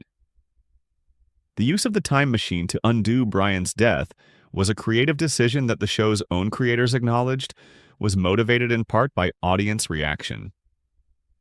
Brian's death prompted a genuine outpouring of grief from viewers who had watched the character for over a decade.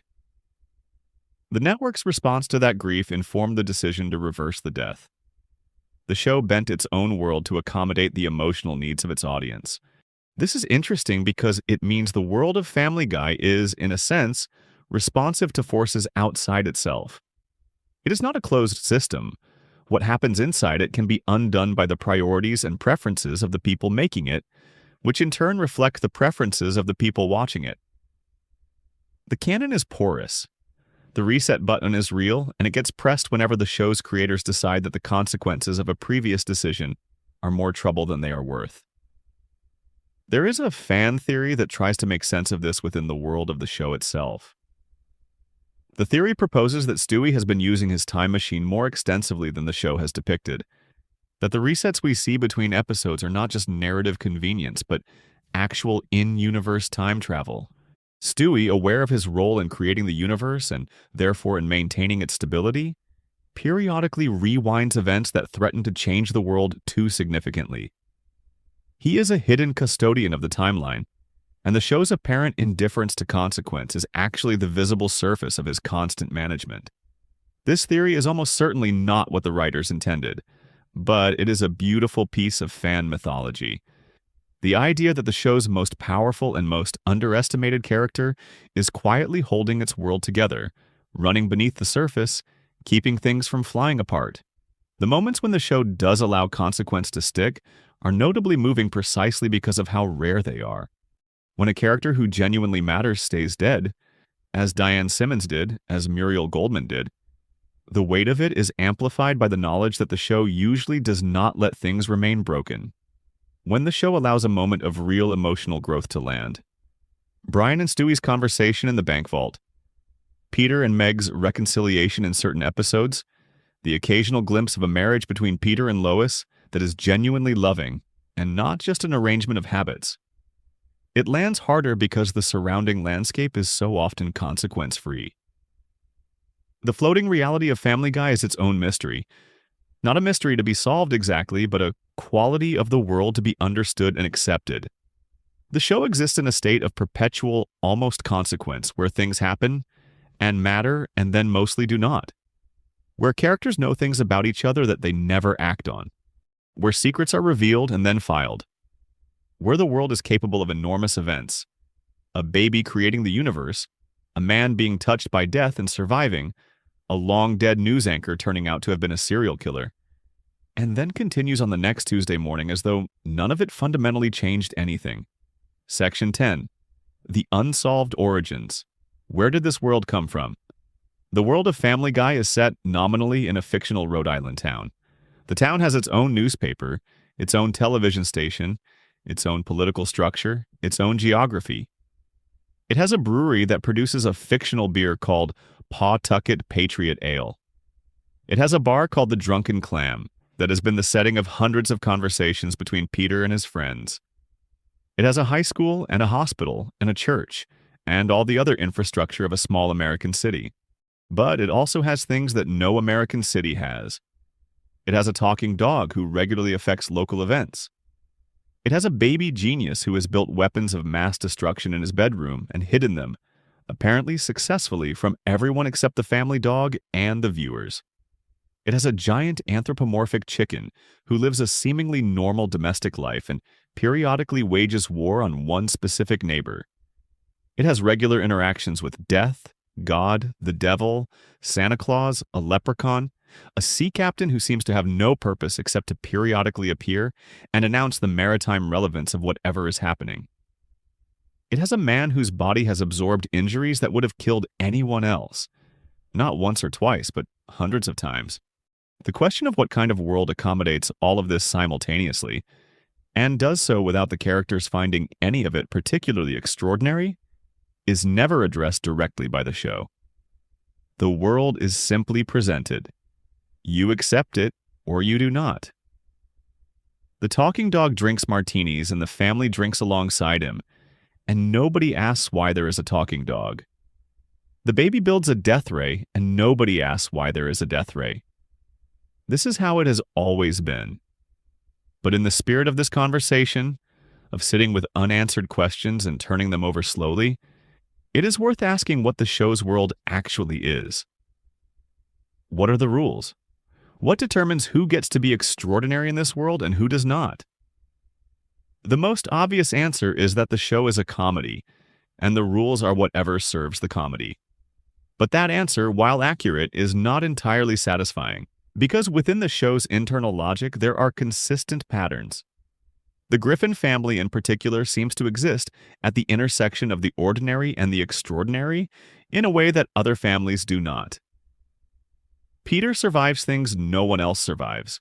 Brian talks when other dogs do not. Stewie has capabilities that no other baby has. Lois, who comes from inherited wealth, was apparently briefly a soft-core film actress, and now is a stay-at-home mother in a working-class neighborhood. The family's life is simultaneously banal and cosmically significant. One theory that has circulated among fans holds that the Griffin family is, in some way, being observed or managed by higher forces, that the apparent impossibility of their lives is the result of some supernatural or institutional interest in keeping them together and functional. Under this reading, Peter does not die because something is protecting him. Brian exists as a talking dog because something needed him to be that way. Stewie's genius is not an accident, but a designed quality, engineered to serve some purpose that the show has never revealed. This sounds conspiratorial, but it connects to something the show has occasionally gestured at. The meta-awareness that Family Guy characters occasionally display, their tendency, especially in later seasons, to acknowledge that they are in a television show, to comment on the show's own quality and direction, to speak directly to the audience, suggests that the boundaries between the show's world and the world outside it are not entirely sealed. The characters sometimes seem to know on some level that they are characters. Peter has referenced the show's long run. Brian has commented on narrative quality. Stewie has acknowledged the existence of the audience. If the characters have some awareness of their fictional nature, then the show's world is not a world in the ordinary sense. It is something more like a stage, a constructed environment that the characters inhabit, and that they are, to a limited and inconsistent degree, aware of. This would make the absurdities of their world not violations of realistic physics, but features of a theatrical space where different rules apply. The talking dog, the immortal chicken, the baby with a time machine. These are not inconsistencies in a realist world. They are the expected inhabitants of a space where the rules of reality have always been more flexible. What made this world? Who designed it? This world. Who? The show's creation myth, to the extent that it has one, is entirely outside its narrative. It was created by a man named Seth MacFarlane in 1998 at the Rhode Island School of Design, inspired by 2 short films he made about a man named Larry and his dog Steve. The family that would become the Griffins grew out of those early sketches, and the world they inhabit grew up around them, absorbing influences and making creative decisions that accumulated over 25 years into something specific and strange. But within the world of the show, there is no creation myth. There is no moment of origin. The town simply exists. The characters simply are. The strange rules of their world were always already in place when the show began, and they have expanded and contradicted each other without ever arriving at any foundational explanation. Section 11. Fan theories that fill the gaps. The community's best answers to the show's hardest questions. Over the course of Family Guy's run, fans have generated an enormous body of theory about the show's unanswered questions. Some of these theories are elegant and carefully argued. Some are playfully absurd. Many fall somewhere in the middle, reaching beyond what the show provides to construct meaning in the spaces the writers left empty. The most cohesive and widely discussed of these theories is the suggestion that the entire show is being told from Brian's perspective. This theory holds that Brian Griffin is the narrator of Family Guy, not explicitly the way some shows have explicit narrators, but structurally in the sense that the show's world reflects Brian's experience of it and his understanding of the people around him. Evidence offered for this theory includes the way certain characters are portrayed. Peter, in Brian's retelling, is broadly stupid and occasionally childlike, which is how Brian has always experienced him. Stewie, who can speak freely with Brian, and whose inner genius Brian is uniquely positioned to witness, is rendered as fully complex because Brian actually understands him. Lois, whom Brian has always admired and was for many years in love with, is portrayed consistently sympathetically. Meg, whom Brian has periodically defended even when others dismissed her, has moments of genuine depth that might reflect Brian's awareness of her inner life. The theory also explains why Brian himself is so inconsistently written across seasons. If the show is Brian's account, then the character you are seeing is Brian's self-image, which would be idealized in some periods and critically self-aware in others. When Brian is at his most pretentious and insufferable, the theory holds, the show might be depicting Brian in a period of self-delusion, an account he would not later be proud of. When Brian is generous, loyal, and emotionally intelligent, the show might be depicting Brian at his best, which is also how Brian wants to be remembered. A related theory holds that it is actually Stewie who is the hidden narrator, that the show is being told from the perspective of a baby who has limited information about the adults around him and whose understanding of what they are saying and doing is partial and frequently mistaken. This theory was popularized by a Screen Rant video and has circulated widely in fan communities. It accounts for the inconsistency of who understands Stewie by suggesting that all the failures of comprehension are Stewie's failures. Moments when he misread a situation and later recalled it incorrectly. Under the Stewie as narrator theory, Peter's behavior is not objectively as erratic as it appears. It is erratic as processed by a baby who does not always understand what he is seeing. Lois's villainous qualities in Stewie's early storylines reflect a baby's limited and sometimes frightened view of his mother, rather than any genuine malevolence on Lois's part. And the cutaway gags, and the show's most distinctive structural feature, might be understood as Stewie's mind-wandering, making connections and associations the way an extremely intelligent child's mind would. Another compelling theory addresses the question of why no one in the show ever successfully turns Peter into the authorities for any of the many illegal, dangerous, and harmful things he does. Under this theory, there is an implicit social contract in the show's world, a kind of general understanding among the characters that the rules do not quite apply to certain people. Peter is protected not by any official immunity, but by a shared social fiction that the people around him maintain, because the alternative, actually confronting the reality of his behavior, would be too destabilizing. This is the same mechanism that protects powerful people in the real world. Not formal exemption, but informal tolerance. The neighbors who see Peter destroy something but do not call the police. The friends who watch him do something clearly harmful and laugh instead of intervening. The wife who apologizes on his behalf again and again. Together, they maintain a system of comfortable avoidance that keeps Peter functional and the world around him coherent. This theory is perhaps the darkest one the fan community has produced, because it takes the show's most persistent comedy, Peter's consequence-free destructiveness, and reframes it as a portrait of a specific kind of social failure. The people who should protect the community from Peter have collectively decided that maintaining their relationship with him matters more than the harm he causes. And the viewer, laughing along, is implicated in the same decision. There is also a beautiful theory about the town itself, about the geography and social structure of the place where the Griffins live, and why it contains the precise configuration of characters that it does. The theory holds that the town is a kind of self-selecting community, a place where people who do not quite fit anywhere else end up. Peter and Lois both displaced from their original social context in different ways. Quagmire, a man whose behavior would have driven him out of most communities, protected here by long familiarity and low expectations. Joe Swanson, a man whose identity was built around physical capability, and who has been forced to reconstruct that identity after an injury. Cleveland Brown, in his original run on the show, a man whose gentle temperament made him a poor fit for the aggressive masculine culture of the bar, but who stayed anyway. The theory suggests that this community is not accidental, that the town is a kind of refuge for people who are too complicated, or too strange, or too compromised for the more ordinary communities around them. And in that sense, Brian the talking dog fits perfectly. And Stewie the genius baby fits perfectly.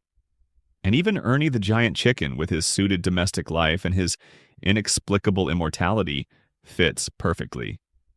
They are all exactly where they belong, in a place that does not ask too many questions about how you came to be what you are. Section 12. The mysteries that still remain. Everything the show has never explained. After 25 years, after hundreds of episodes, after thousands of hours of story, Family Guy has accumulated a residue of unanswered questions so extensive that cataloging it completely would require more time than the show has had to run. But there are certain questions that stand out from the rest, not because they are the most dramatic or the most plot relevant, but because they are the questions that sit most persistently in the viewer's mind. The ones that come back every time you watch an episode and notice something the show is almost but not quite explaining. Start with the question of how Stewie built his time machine. The show establishes that he constructed it as an infant, motivated initially by the desire to travel back in time and avoid the pain of teething. The first version was built in his bedroom before he could walk. The engineering required for a functional time machine is, by any reasonable standard, beyond the capacity of a human being of any age, let alone a 1-year-old. The show gestures at Stewie's genius as the explanation, but the genius itself is never explained. Where did it come from? His parents are not geniuses. His siblings are not geniuses. His wider family, as far as the show establishes, does not contain anyone operating at Stewie's level. There is the later suggestion that Leonardo da Vinci is Stewie's ancestor, which implies that the genius runs in a lineage that stretches back centuries. But this explanation loops back on itself uncomfortably, given that Stewie is also Da Vinci's ancestor. The causal chain of intelligence in Stewie's family is a temporal paradox that the show acknowledges as comic, and then declines to take seriously as a question about his nature. Then there is the mystery of Stewie's British accent. Stewie Griffin is an American baby born in Rhode Island to 2 American parents. He has never been to England. No member of his immediate family has a British accent. Yet he speaks in a refined, aristocratic British cadence that he has always had and that is never explained or commented on.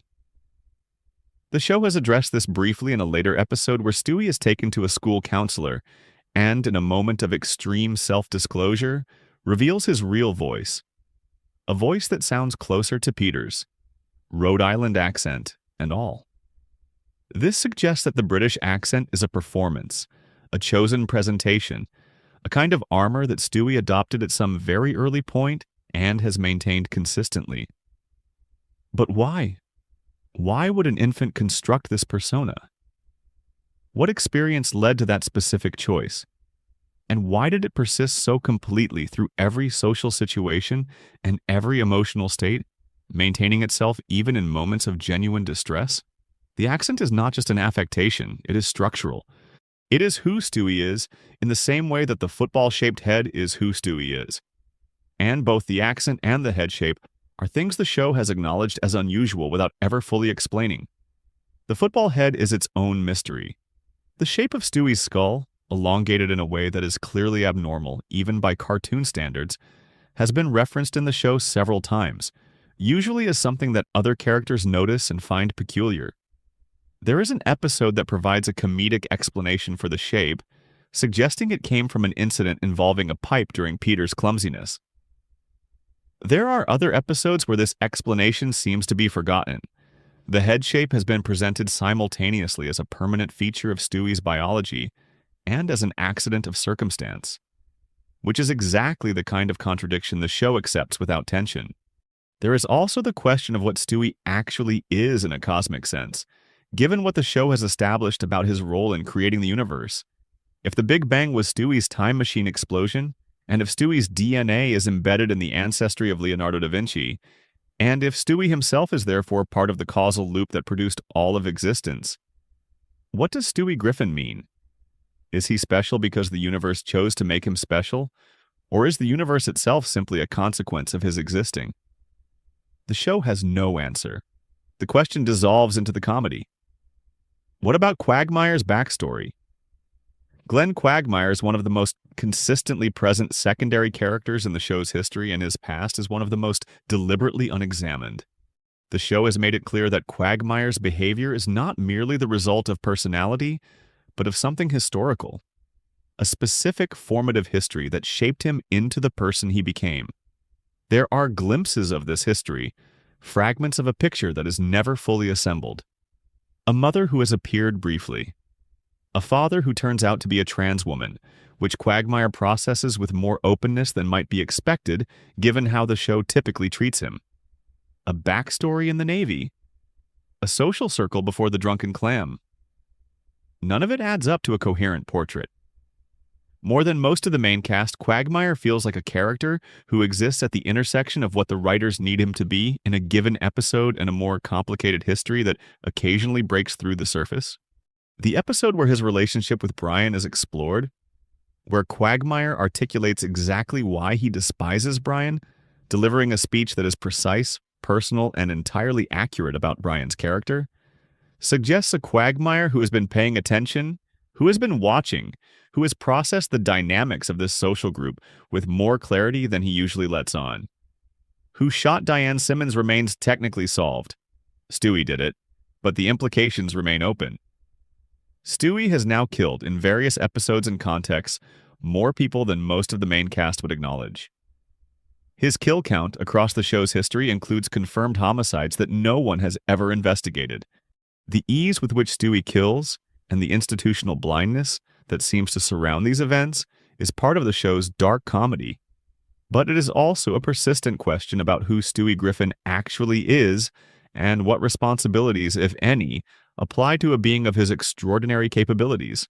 The question of who can and cannot age in this world is another mystery that accumulates without resolution. Chris Griffin remains a teenager despite the show having run for over 25 years. Stewie remains 1 year old. The show has addressed this obliquely with jokes about the characters not aging, but the mechanism of the world's stasis, what it means for time to pass in a place where people fundamentally do not change, is never articulated. The town grows in some ways. Characters accumulate histories. But the core cast remains essentially unchanged, frozen in amber, walking through a world where time somehow moves around them without touching them. The mystery of Peter's biological resilience, how he survives injuries that should be fatal repeatedly across hundreds of episodes, connects to, but is not fully explained by the presence of death as a character. Death exists. Death comes for people. Death has a job.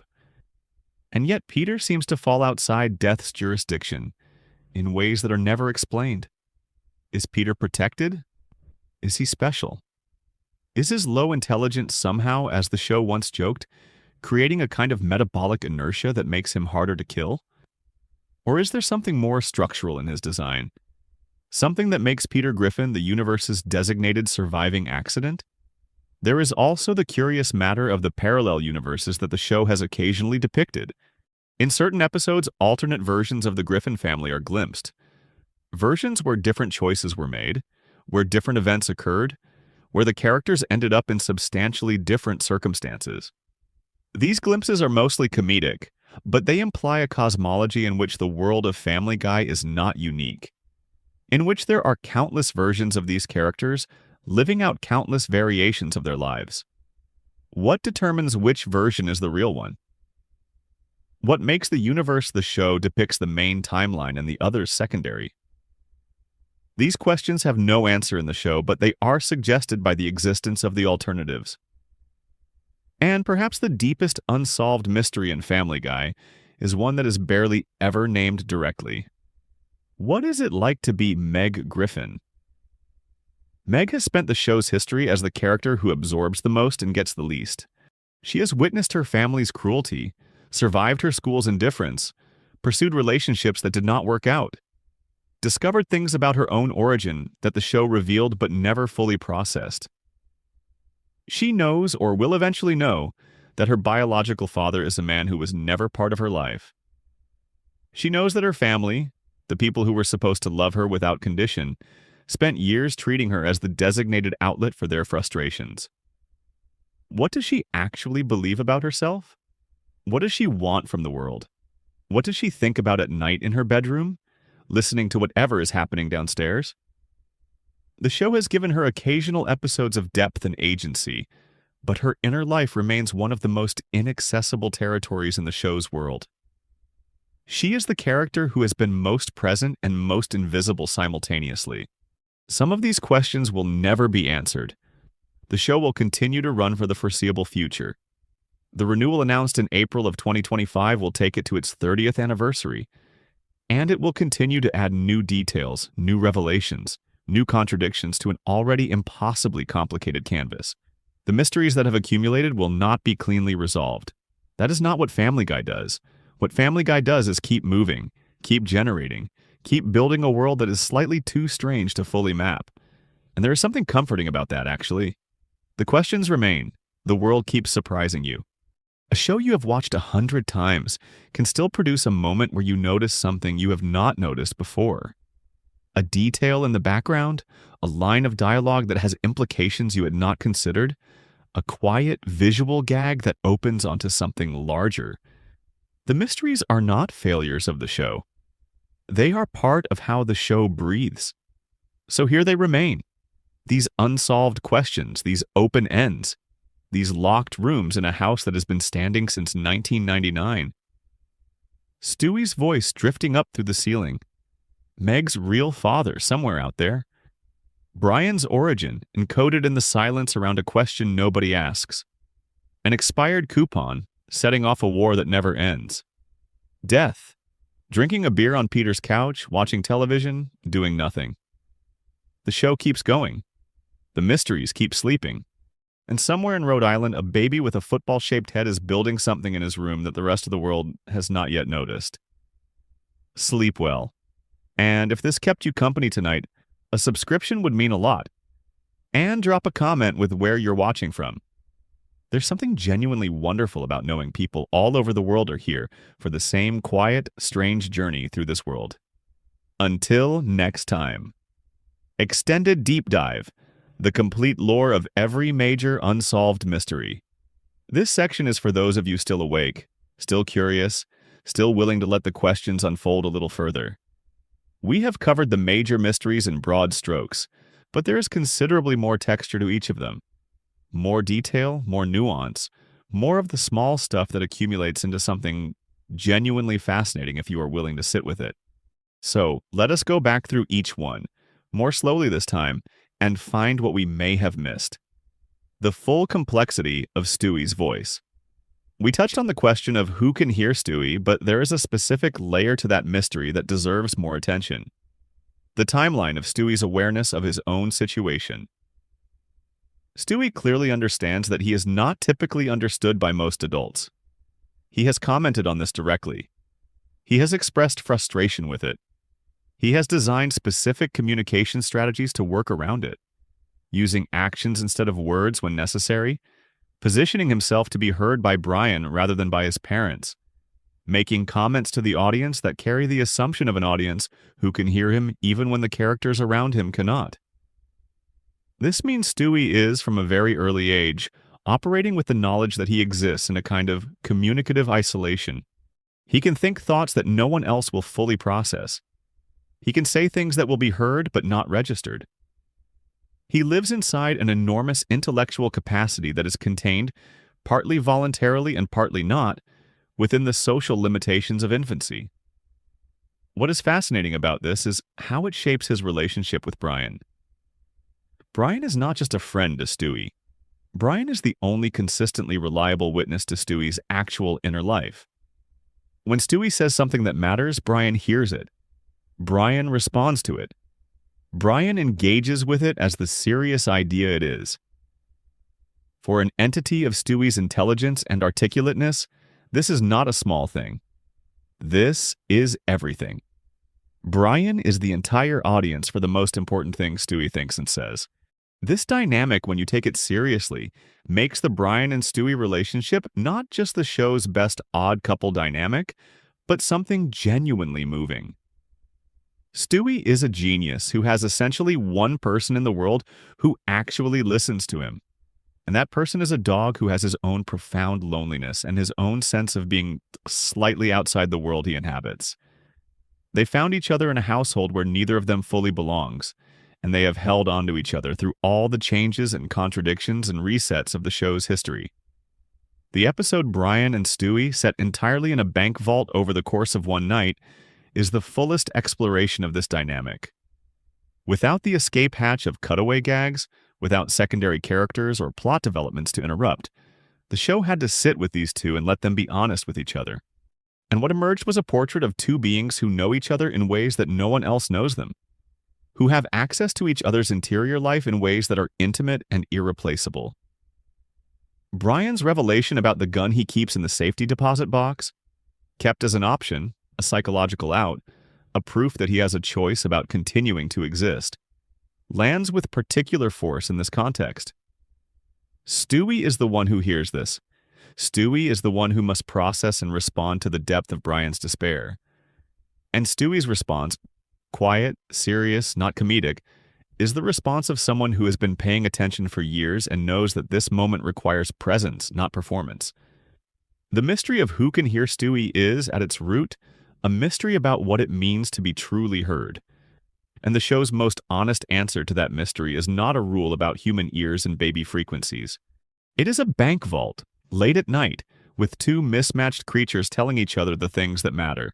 Meg's real father and the architecture of secrets. The Stan Thompson revelation deserves a second look, not because there is more information to unpack, well, there genuinely is not much, but because the shape of the secret itself is revealing. Secrets in families are almost never about one thing. The secret about Stan Thompson, that Lois had a relationship with another man before her marriage to Peter, that Meg is the biological daughter of that man, and that this has been kept from Meg for her entire life, is on the surface a secret about parentage. But the architecture of the secret involves so much more. First, it involves Lois's past. Lois Pewterschmidt grew up in a wealthy family in a kind of gilded captivity. Her father Carter's controlling, dismissive presence dominating a household that she was expected to ornament. Her youth, as the show occasionally depicts it, was a mixture of privilege and repression, and her choices in that period were shaped by both. She has been presented at various points as having had a life before Peter that included experiences she has since quietly buried.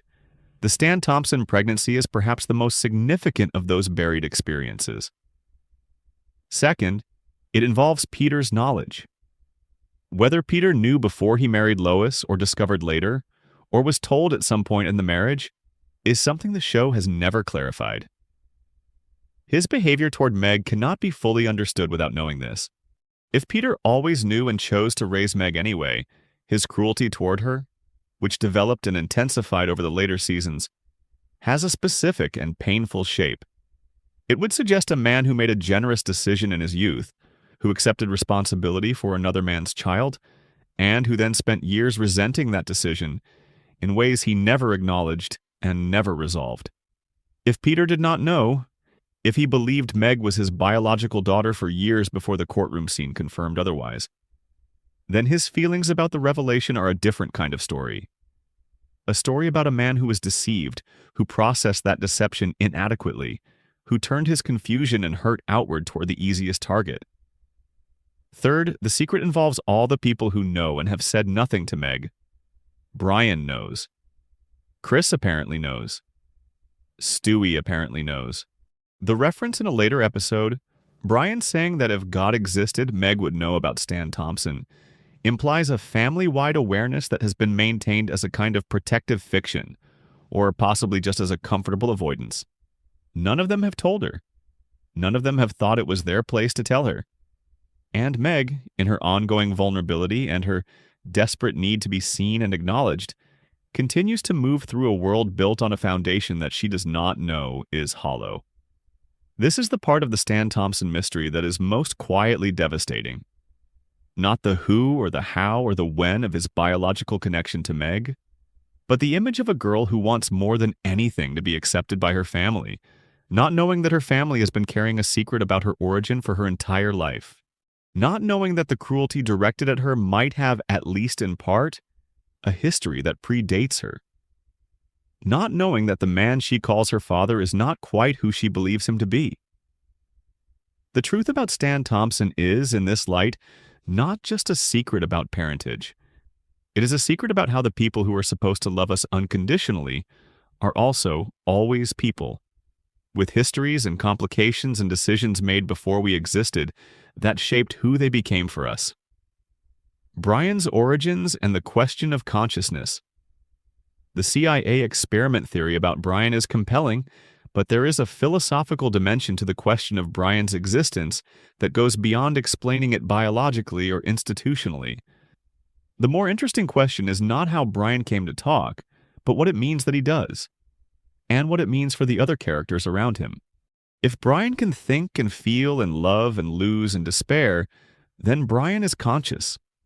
He has a subjective experience of the world. He is not just a biological machine producing behavior. There is something it is like to be Brian Griffin. And if there is something it is like to be Brian Griffin, then the things that happen to Brian, the losses, the humiliations, the moments of joy and connection and creative achievement, matter in the same way that things matter when they happen to any conscious being. This is the show's quiet philosophical challenge, and it is one it mostly does not engage with directly. The other characters treat Brian as a person when it is convenient for the comedy, and as a dog when it is convenient for a different kind of comedy. Peter sometimes throws a stick for Brian and expects him to fetch it. He sometimes discusses deeply personal things with Brian as an equal.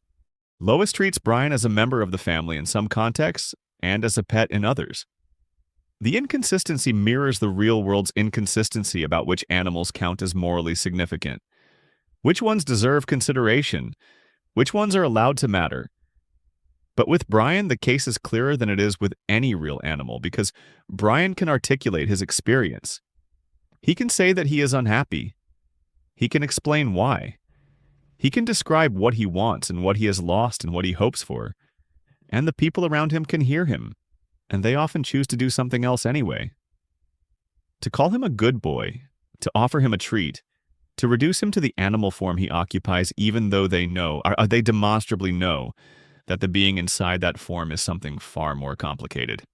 This is, in its own quiet way, one of the most philosophically interesting ongoing situations in any long-running television show. A world in which consciousness has no necessary connection to the form it inhabits.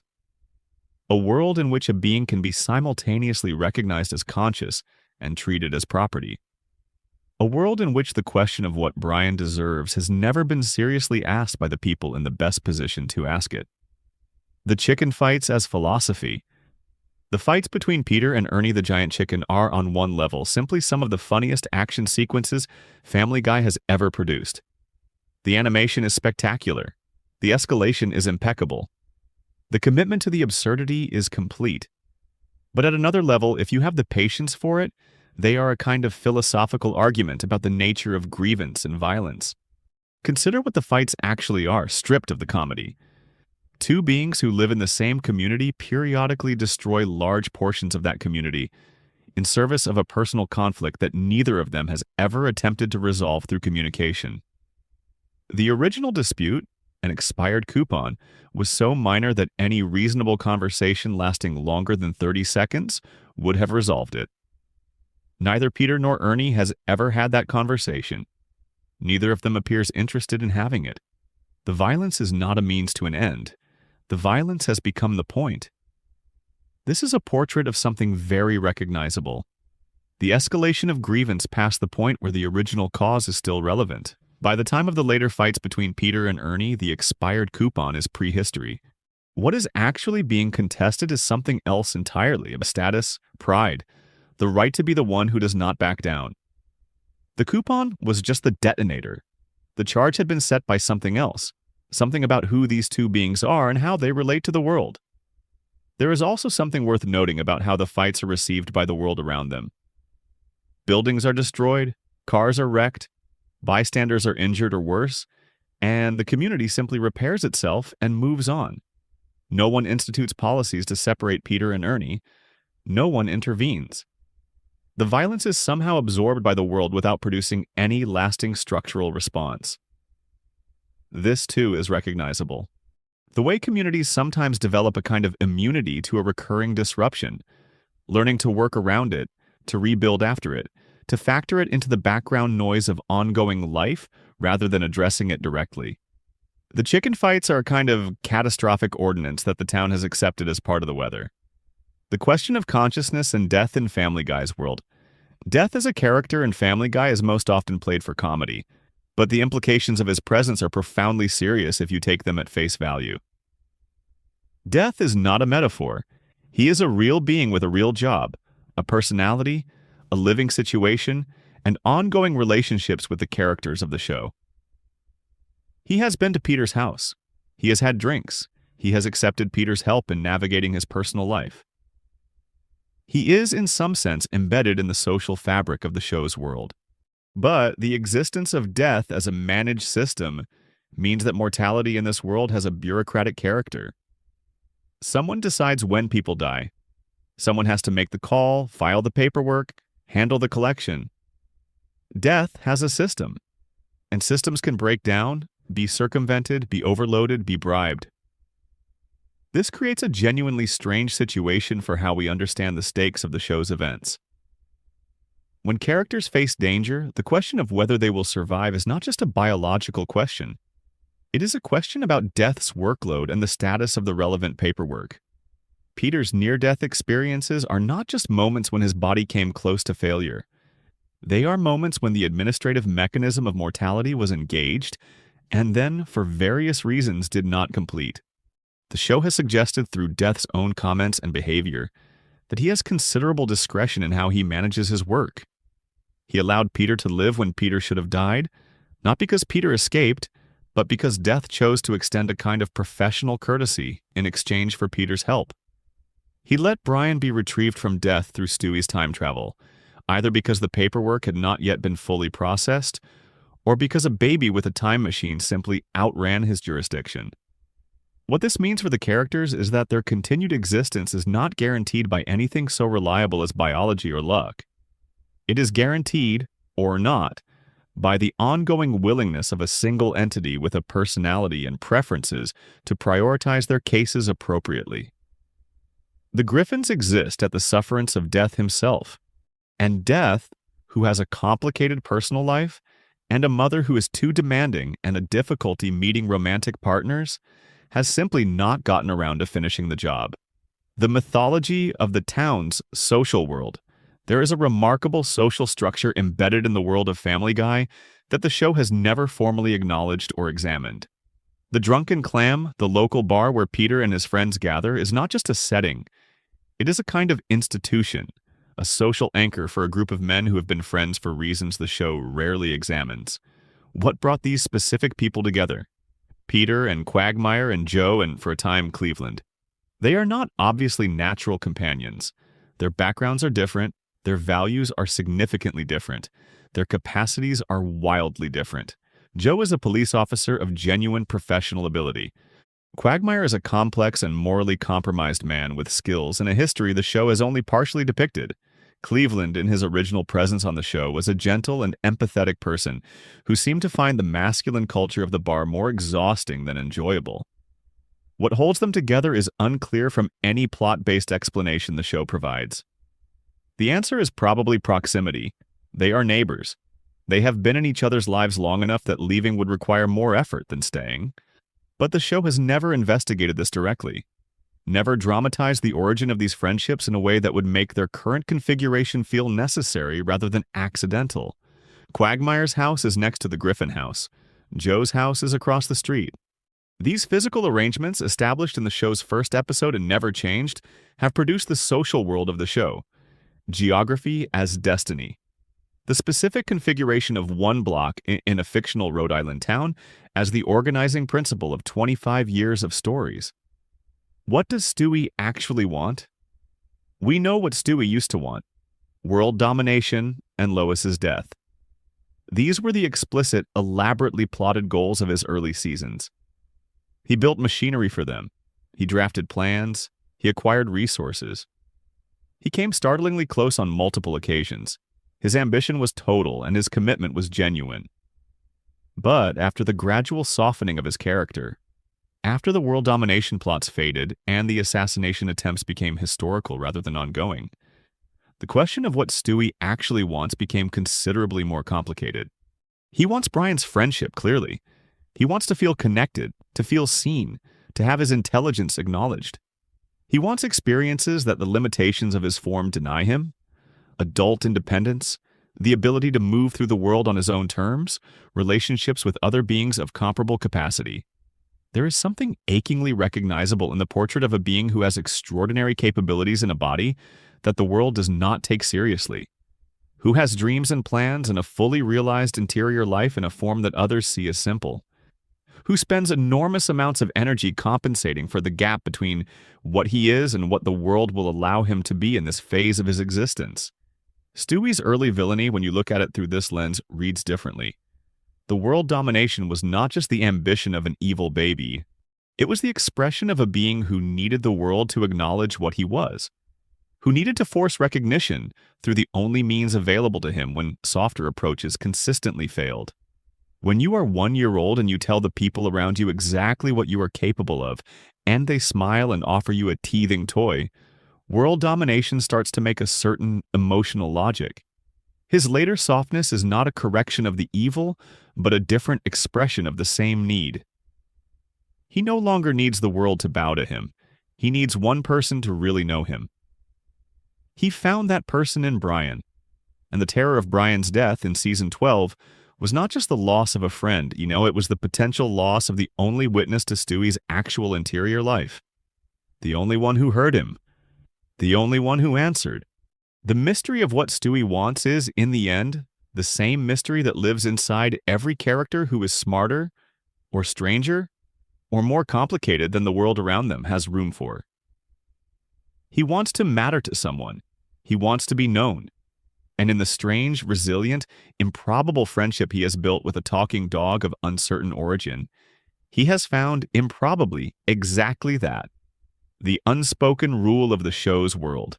After everything, after all the mysteries, all the questions, all the theories and contradictions and open ends, there is one thing about Family Guy's world that has been consistent and that might be the closest thing to an actual rule the show has ever operated by. The Griffins endure. Whatever happens, whatever revelations are made, whatever injuries are sustained, whatever deaths occur and are reversed, whatever secrets emerge and are absorbed, whatever Stewie builds or Brian loses or Meg suffers, the family is still there on the next episode. Slightly battered, rarely changed, perpetually continuing, the house on the same block, the bar around the corner, the same faces at the same breakfast table. This is not just narrative convenience, though it is that too. It is a statement about what the show values. The family, messy, dysfunctional, cruel in places and tender in others, built on a foundation of half-acknowledged secrets and unresolved conflicts, is worth preserving. Its continuity is the show's deepest commitment. More than accuracy, more than consequence, more than resolving the questions it raises, the show wants to keep these people together. The mysteries will not be solved. The contradictions will not be reconciled. The timeline will continue to be impossible, and the death will continue to be defeatable, and Stewie will continue to speak to a world that mostly does not hear him. And the family will continue to eat breakfast and watch television and drink at the bar, and occasionally destroy the neighborhood and recover from it in time for next week. The show's unsolved mysteries are not, in the end, failures of continuity or gaps in the world building. They are the texture of a world that has been lived in for a very long time. A world that has accumulated the same kind of unresolved history that any long-lived family accumulates. Questions that were never asked. Conversations that were never had. Secrets that were kept too long to be comfortable and not long enough to be forgotten. You know this world. You have been watching it for years. And somewhere in it, in the quiet between the jokes, in the space between the cutaway and the scene it interrupts, there is something real and strange and completely unexplained. It is still there. It is still waiting. And somewhere in Rhode Island, the lights are on in a baby's room.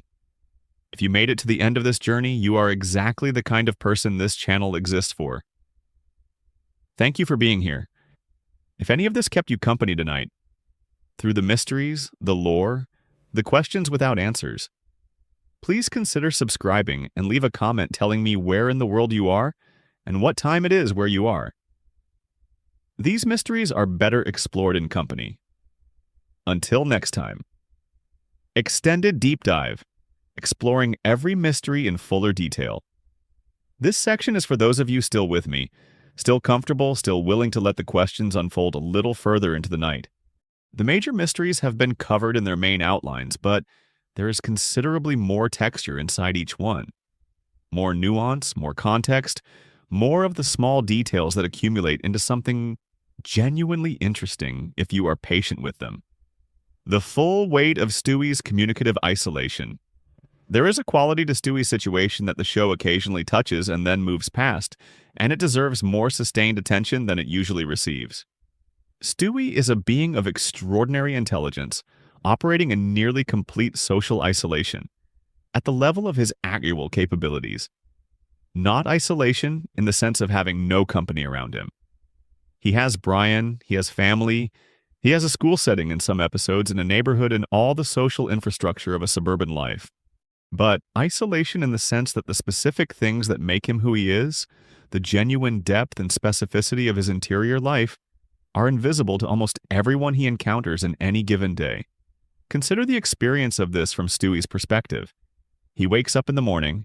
He has presumably spent part of the night thinking things that no one in the house is equipped to engage with.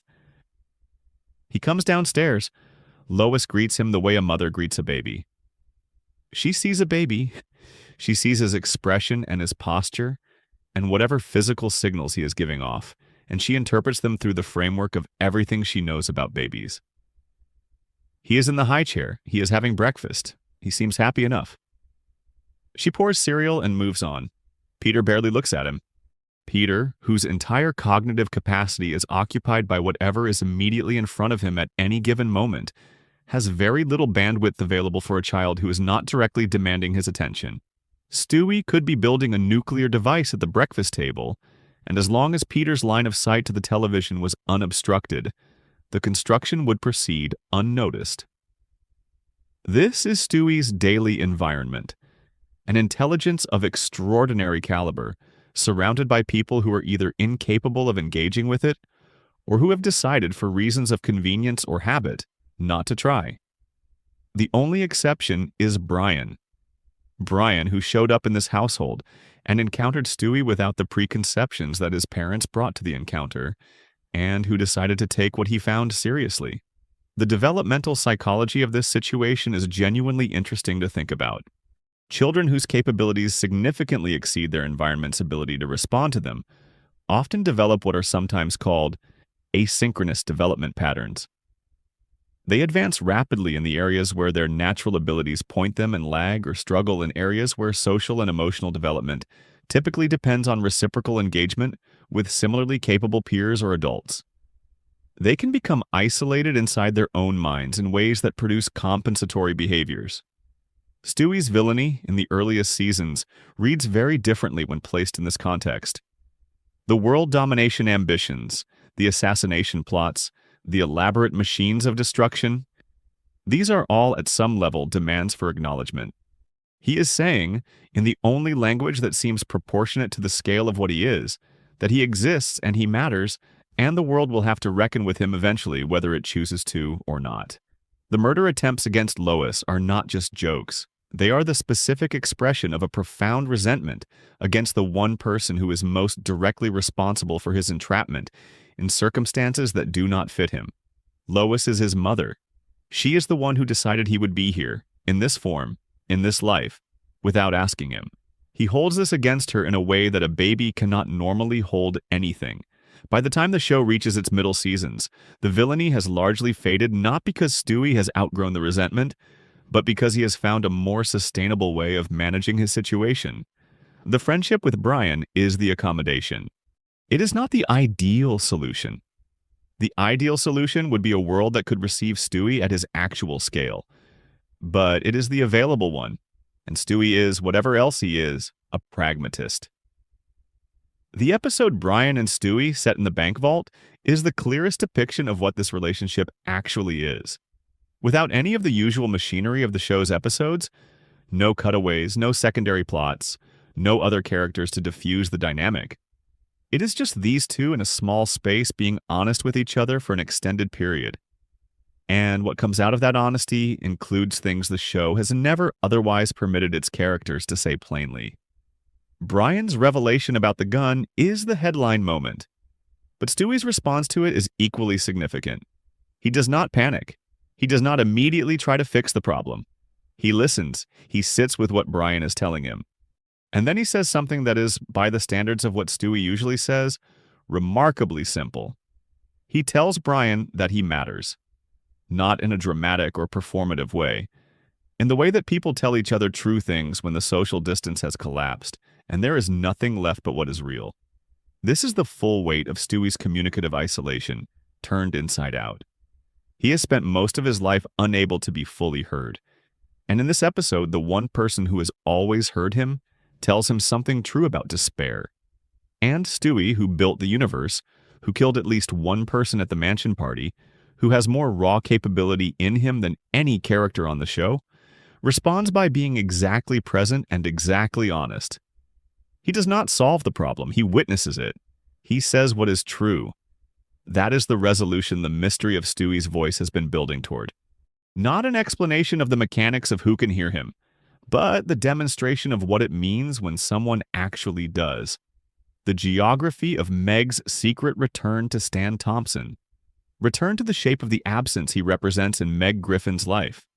Because there is more to say about what the secret means at the level of daily experience, and the show has gestured at it many times without ever quite naming it. Meg goes to school every day. She navigates the social landscape of a high school where she is consistently at the bottom of the hierarchy. She comes home to a family that, for most of the show's run, treats her as an inconvenience. She eats dinner at the table where the people who are supposed to love her unconditionally have spent years failing to do that. And every day she does this without the one piece of information that might make even partial sense of it. She does not know that Peter is not her biological father. She has grown up interpreting his treatment of her through the framework of father and daughter. She has tried to understand why her father does not love her the way she needs to be loved. She has presumably constructed explanations. Maybe she is not smart enough, not interesting enough, not worth the effort. Maybe there is something about her that is fundamentally wrong, something she cannot identify but that everyone around her can see, and that is why they treat her the way they do. This is the cognitive work that people do when they are receiving mistreatment from people who are supposed to love them. They try to explain it in terms of themselves because the alternative, that the person who is supposed to love them has failed, is failing, will continue to fail, is too large and too destabilizing to fully hold. It is easier in a certain way to believe that the problem is you. At least that is a problem with a potential solution. At least that is something you might be able to fix. Meg has been doing this cognitive work for her entire adolescence. She has been trying to figure out what is wrong with her that makes her father not love her. And the answer the show has buried in its own history, the answer that Stan Thompson's existence would begin to provide, is not that anything is wrong with her. It is that her father, the man she calls her father, has been carrying his own unprocessed feelings about a situation that was not her fault, and those feelings have been leaking out in the direction of least resistance for years. This does not fully explain Peter's cruelty toward Meg. There are aspects of it that the Stan Thompson explanation does not account for, and the show's own later attempts to explain Peter's behavior through the episode about his abusive sister, through other glimpses of his childhood, suggests that his treatment of Meg has multiple sources rather than one. He is a person who passes along what was done to him, in the way that people who have never examined their own damage sometimes do. Meg was available to receive it, and for whatever combination of reasons, Peter directed it toward her more completely than toward any of his other children. But the Stan Thompson layer is there underneath everything, shaping the particular quality of Peter's distance from Meg in ways the show has acknowledged without fully examining. And the fact that Meg has been trying to make sense of this distance without the key piece of information that would contextualize it is genuinely heartbreaking, in the quiet way that the show's best material is sometimes heartbreaking. Not melodramatic, not performed, Just real, in the way that actual difficult family situations are real. Specific, persistent, and much harder to resolve than the jokes around it suggest. Brian's position in this situation is worth additional consideration. Brian knows about Stan Thompson. Brian has known since the courtroom scene in Season 3, and presumably for some time before that if he had access to the family's history. And Brian has said nothing to Meg. Brian, who has been positioned throughout the show as the character most likely to tell uncomfortable truths, who has started arguments and lost friendships and damaged relationships in the service of saying things he believed needed to be said, Brian has been sitting on this specific truth for years. Why? The show has never addressed this directly, but if you think about it from Brian's perspective, there is a possible explanation. The truth about Stan Thompson would be catastrophic for Meg if delivered without the context that would make it make sense. She would learn that Peter is not her biological father, but she would not automatically also learn why Peter has treated her the way he has, or whether the man who is her biological father is someone she could turn to, or whether knowing any of this would actually improve her circumstances. The truth delivered incompletely might do more damage than continuing to withhold it. Brian may have calculated this and arrived at an uncomfortable position. Sometimes the truth is not the kindest option, and keeping a secret is a form of protection rather than a form of deception. Or Brian has simply been a coward about it. This is also consistent with who Brian is, especially in the later seasons. The Brian who would have told the hard truth without hesitation in Season 1 or 2 became, as the show went on, someone who avoided difficult conversations when the emotional cost was too high. Telling Meg about Stan Thompson would be a difficult conversation. It would require Brian to navigate Meg's response, to sit with her shock and grief, to explain why he had known for so long and said nothing. These are exactly the kinds of demands that the later seasons Brian tended to sidestep. The truth about Meg's father is out there, and the show knows it is out there, and Meg does not know it is out there. And that gap between what exists and what she has access to is the architecture of a quietly devastating ongoing situation that the show has never resolved. Brian's consciousness and its consequences. We discussed Brian's origin as a mystery and the theory that he might be the product of a genetic experiment. But the deeper question, the one the experiment theory is trying to answer, is really about consciousness. Brian Griffin is conscious. He has a subjective experience of the world. There is something it is like to be Brian. And the question of what it means for a being of Brian's nature to exist in the world the show depicts is one of the most interesting ongoing threads in the show's history. The show is not consistent about what it believes about Brian's consciousness. In some contexts, Brian is treated as a full member of the family, with the same moral standing as any human character. His feelings are taken seriously. His relationships are real. His aspirations and disappointments matter as much as anyone else's. In other contexts, he is a pet. Peter throws a stick and expects him to fetch. Characters use his dog status as a punchline in ways that imply he is less than human, even as everything else about his characterization implies the opposite. This inconsistency in how Brian is treated is, on one level, just the show's comedy being comedy, finding different registers for the same character, depending on what a given scene needs.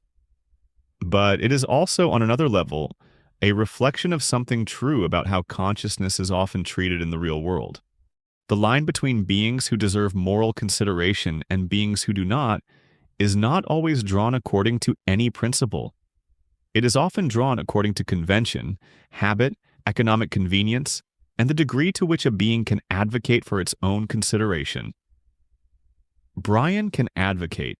He can say in plain language exactly what he feels and what he needs and what is being done to him that he finds objectionable.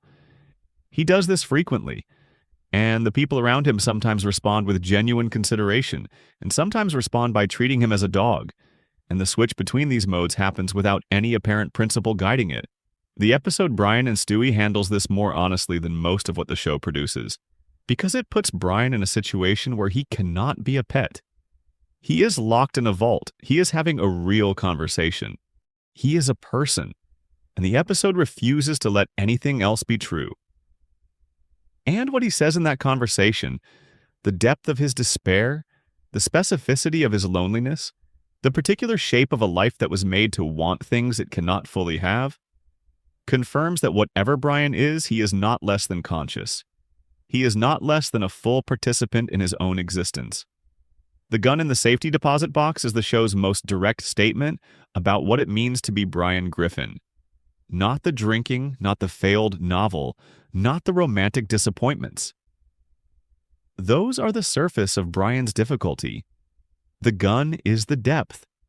The gun is a being who has run the calculation of his own existence and found, in the running of it, that the outcome is genuinely uncertain. Not despairing enough to act, but uncertain enough to want an option. A being who keeps that kind of option available is a being whose life is carrying more weight than the people around him know. And Stewie knows. Stewie, who hears Brian more completely than anyone else in their world, knows. And their friendship, whatever else it is, however it gets played in the comedy of any given episode, is also the thing that makes Brian's calculation come out, at least for now, on the side of continuing. He has one relationship in which he is fully seen, and that is enough. For now. This is the full implication of the mystery of Brian's origin.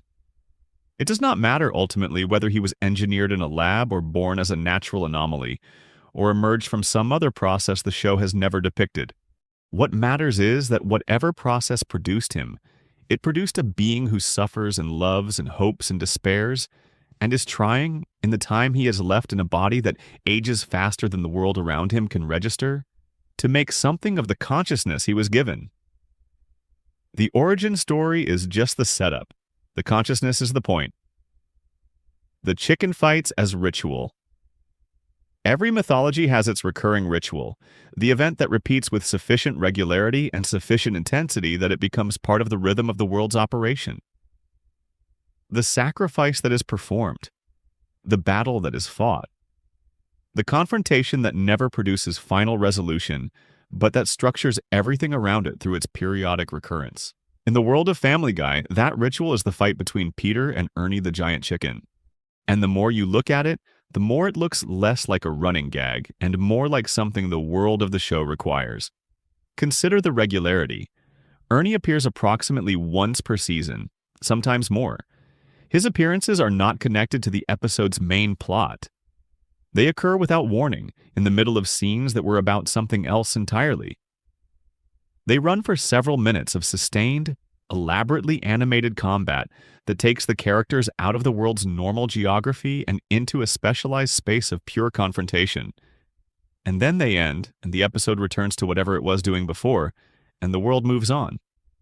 This is exactly the structure of a ritual, the interruption of ordinary time, the passage into a specialized space with different rules, the confrontation at the center of that space, the return to ordinary time, the continuation, the knowledge that it will happen again. What is being enacted in this ritual? Ernie appeared and gave Peter a bad coupon, and Peter responded with violence and Ernie responded with counter-violence, and the exchange established a pattern that has been repeating ever since. What the ritual reenacts is the original moment of insult and the original choice of response. Every fight is a repetition of that first fight. Every time Peter beats Ernie and walks away, he is repeating the choice he made when he first decided that the insult of the expired coupon required a physical answer rather than a conversation. Every time Ernie rises from apparent defeat, he is repeating his own choice. The choice to take the violence he received and respond with more of the same, rather than letting it end. Neither of them has ever chosen to break the cycle. Peter could have. He could have decided after the first fight that the coupon was not worth it. Ernie could have decided after being beaten that the escalation had become disproportionate to the original cause. Either of them, at any point in the decades-long history of their conflict, could have been the one to choose differently. Neither has. And the world, accommodating them, has arranged itself to make space for this. The buildings rebuild. The casualties are absorbed. The infrastructure that was damaged is repaired. And the next time Ernie appears, the stage is set again for the same confrontation, to play out in a new configuration but with the same essential shape.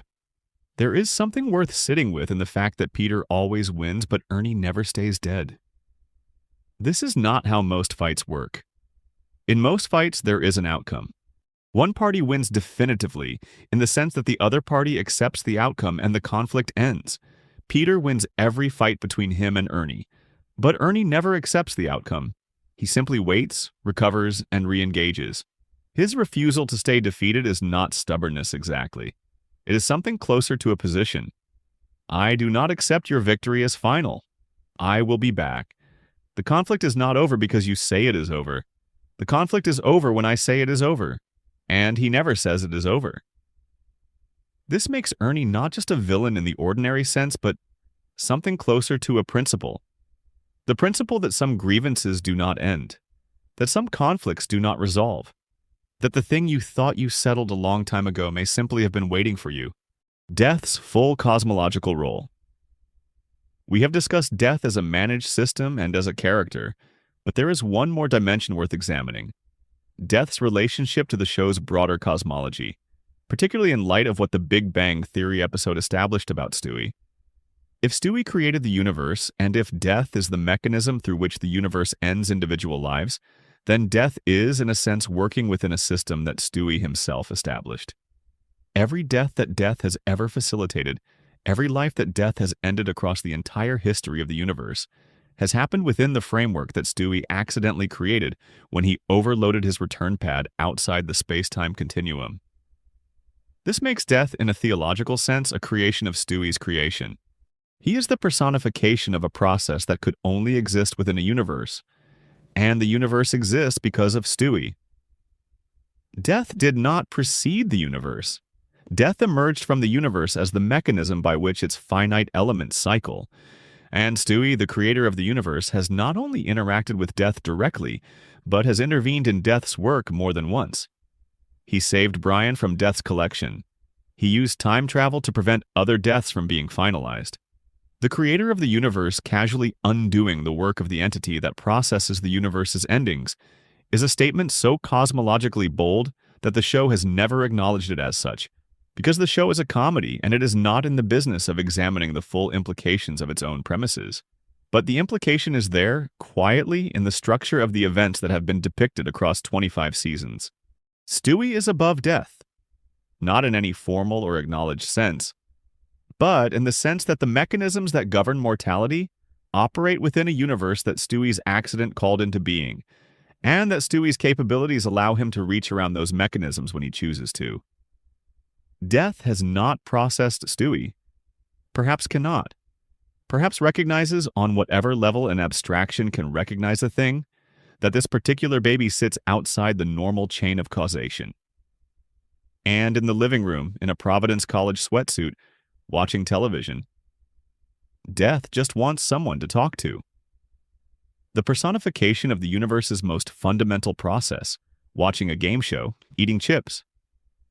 The hidden depth of Peter and Lois. The show's central relationship is Peter and Lois. Everything orbits around them. And in the show's best early moments, their relationship had a specific quality that made it feel real. It was a marriage between two people who had chosen each other against the objections of everyone who knew them and who had built a life together out of that unlikely beginning. Carter Pewterschmidt, Lois's father, never accepted Peter. He tried to bribe Peter to stay away from his daughter. He arranged to have Peter dropped out of a helicopter into the ocean. He made it as clear as anyone could that he believed his daughter could have done better and should have done better, and that whatever she had decided, he had not consented to any of it. And Lois married Peter anyway. This is important for understanding the marriage.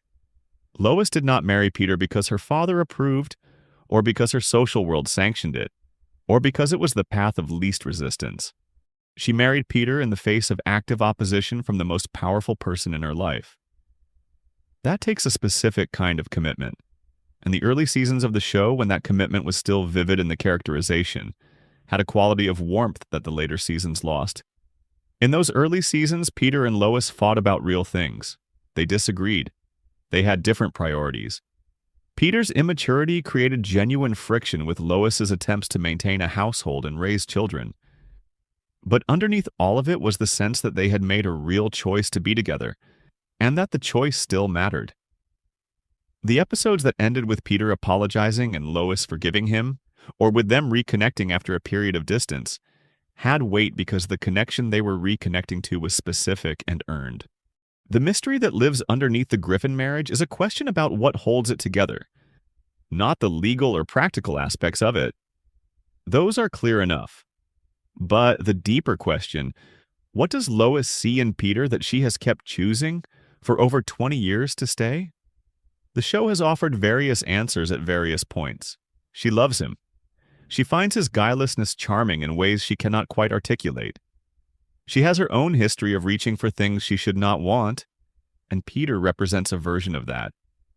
The most unlikely choice she ever made, the one that was supposed to be temporary and turned into a life. There is also the matter of what Peter has with Lois that he cannot find anywhere else. His friendships at the bar are real but shallow. His family of origin was complicated. Lois is the person who has known him most completely and stayed anyway. She is the person whose approval matters most to him, which is why her disappointment lands so heavily, and why his worst behavior often emerges in the context of trying to avoid having to acknowledge that disappointment. The Stan Thompson layer adds another dimension to this. If Lois has been carrying the secret of Meg's paternity for the entirety of their marriage, then she and Peter share a specific complicity that is both a bond and a burden. They are not just married. They are co-keepers of a truth that neither of them has been willing to confront. And whatever else can be said about that, it has kept them bound to each other in a way that goes beyond the ordinary bonds of matrimony. The mystery of what holds the Griffin marriage together is the show's least discussed deep question.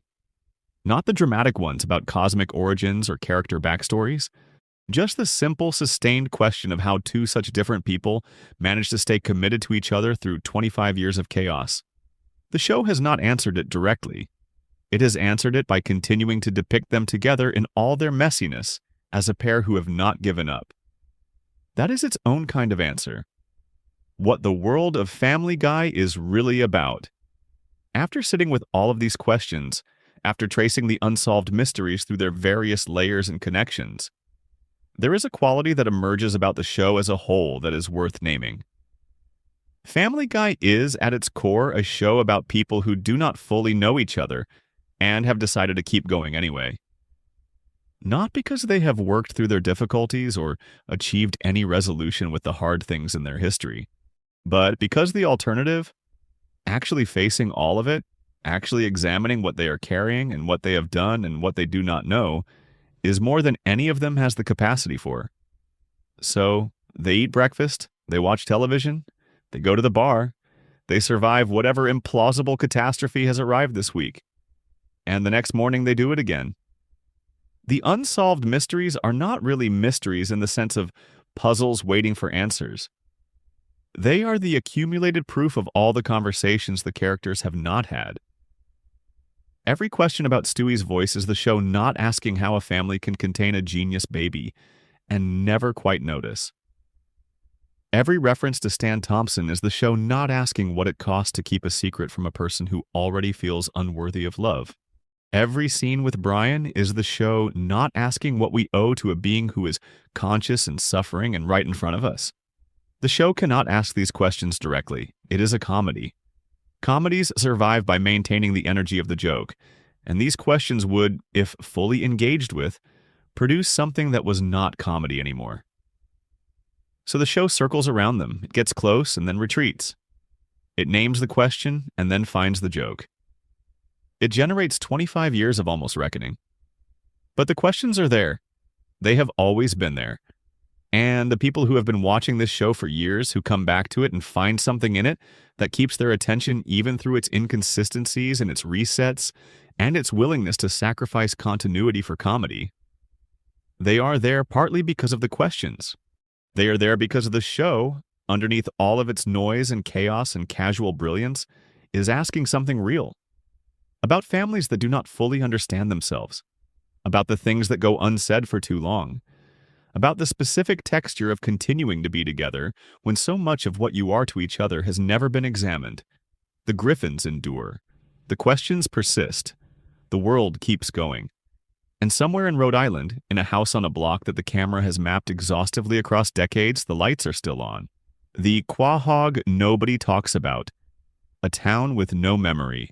There is a particular quality to the town of Quahog, Rhode Island, that separates it from every other fictional American city in animated television. It is not the presence of a talking dog. It is not the giant chicken. It is not even Death who occasionally drops by. It is the town's extraordinary capacity for amnesia. Quahog has been destroyed multiple times. Not metaphorically, not in the small, recoverable ways that fictional towns sustain damage and rebuild with cheerful speed. It has been genuinely, comprehensively destroyed, reduced to rubble, depopulated, rendered uninhabitable, and then quietly restored to its baseline state before the next episode begins. The residents who were present for one catastrophe show no evidence of remembering it when the next one arrives. The infrastructure that was flattened has been rebuilt with no acknowledgement that the rebuilding was necessary. The town continues its routines as though the disruption never happened. This creates a mystery that is quieter than the ones involving characters, but in some ways more fundamental. What is Quahog? Not in the geographic sense. It's a fictional town in Rhode Island. The premise is clear enough. The deeper question is, what is the nature of a place where consequence does not accumulate? Where damage does not compound?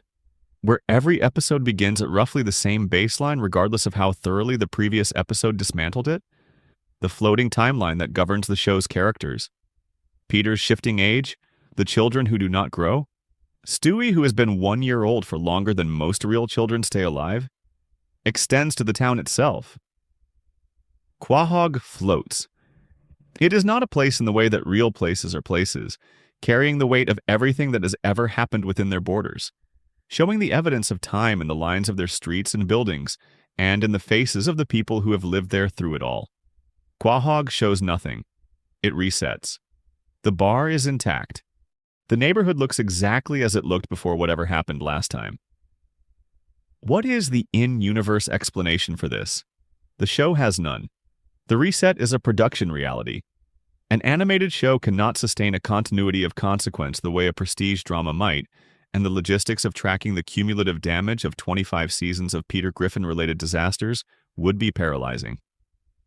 The reset is a practical necessity, but it is also a choice with meaning, even if that meaning was not explicitly intended. A world that does not remember what has happened to it is a world in which no individual experience leaves a permanent mark. It is a world constituted entirely of the present, the latest episode, the current situation, the joke that is happening now. The past in this world is not an absence. It is something that the world actively metabolizes and converts back into the condition that preceded it. Damage becomes wholeness. Catastrophe becomes ordinariness. Every beginning is also an ending that has been quietly processed and returned to neutral. For the people living there, what does this mean? The residents of Quahog seem untroubled by the town's resilience. They accept the weekly reinstatement of normality with the same casual acceptance that they bring to everything else. The talking dog, the giant chicken, the baby who builds time machines. The capacity for normalcy in Quahog is bottomless. Nothing exceeds its ability to be absorbed and neutralized, and yet there are hints, brief, barely noticed moments, in which the accumulated weight of the town's experience seems about to break through the surface. A character references something from a much earlier episode with an expression suggesting it left a residue. A background detail implies that some previous event has not been entirely forgotten, that somewhere in the architecture of the town there is a scar that the camera has not quite erased. These moments are rare, and they are never developed.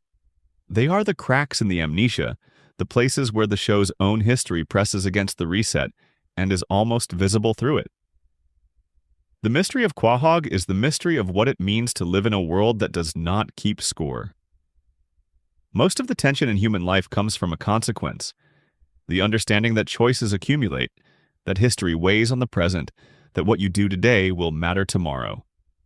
Quahog removes all of that, and in its removal it creates a kind of freedom that is also a kind of emptiness. The Griffins can do anything. They can cause any amount of destruction, they can make any mistake. And next week, the ledger will be cleared. There is something almost utopian about this, viewed from a certain angle, and something almost like loss viewed from another. The freedom from consequence is also the freedom from growth, from change, from the accumulation of a life that means something. Quahog's amnesia protects its residents from nothing actually mattering, which is comfortable in the way a warm bath is comfortable, and which is also, in its way, the quietest tragedy the show has to offer. The Joe Swanson question.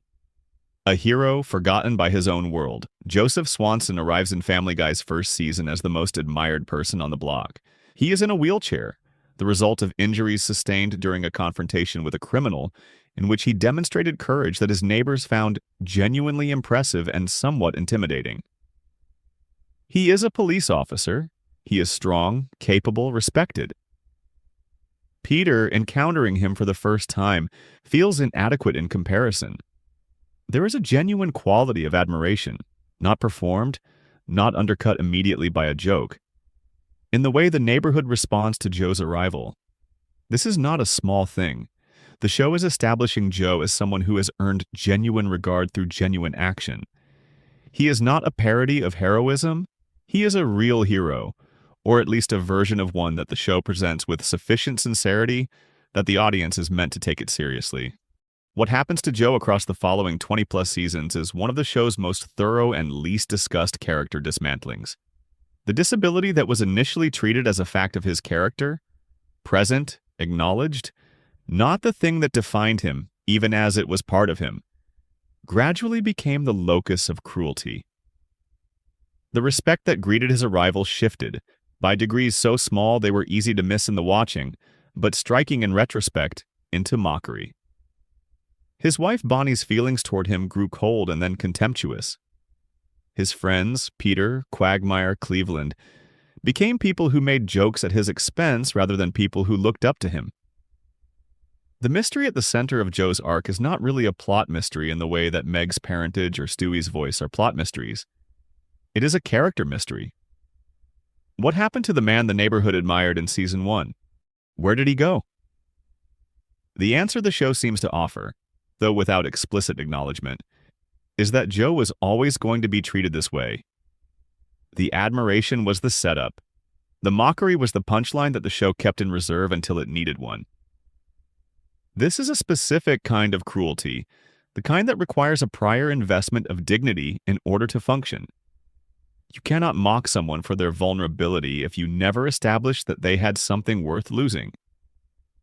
Joe's early dignity was the necessary condition for what came later.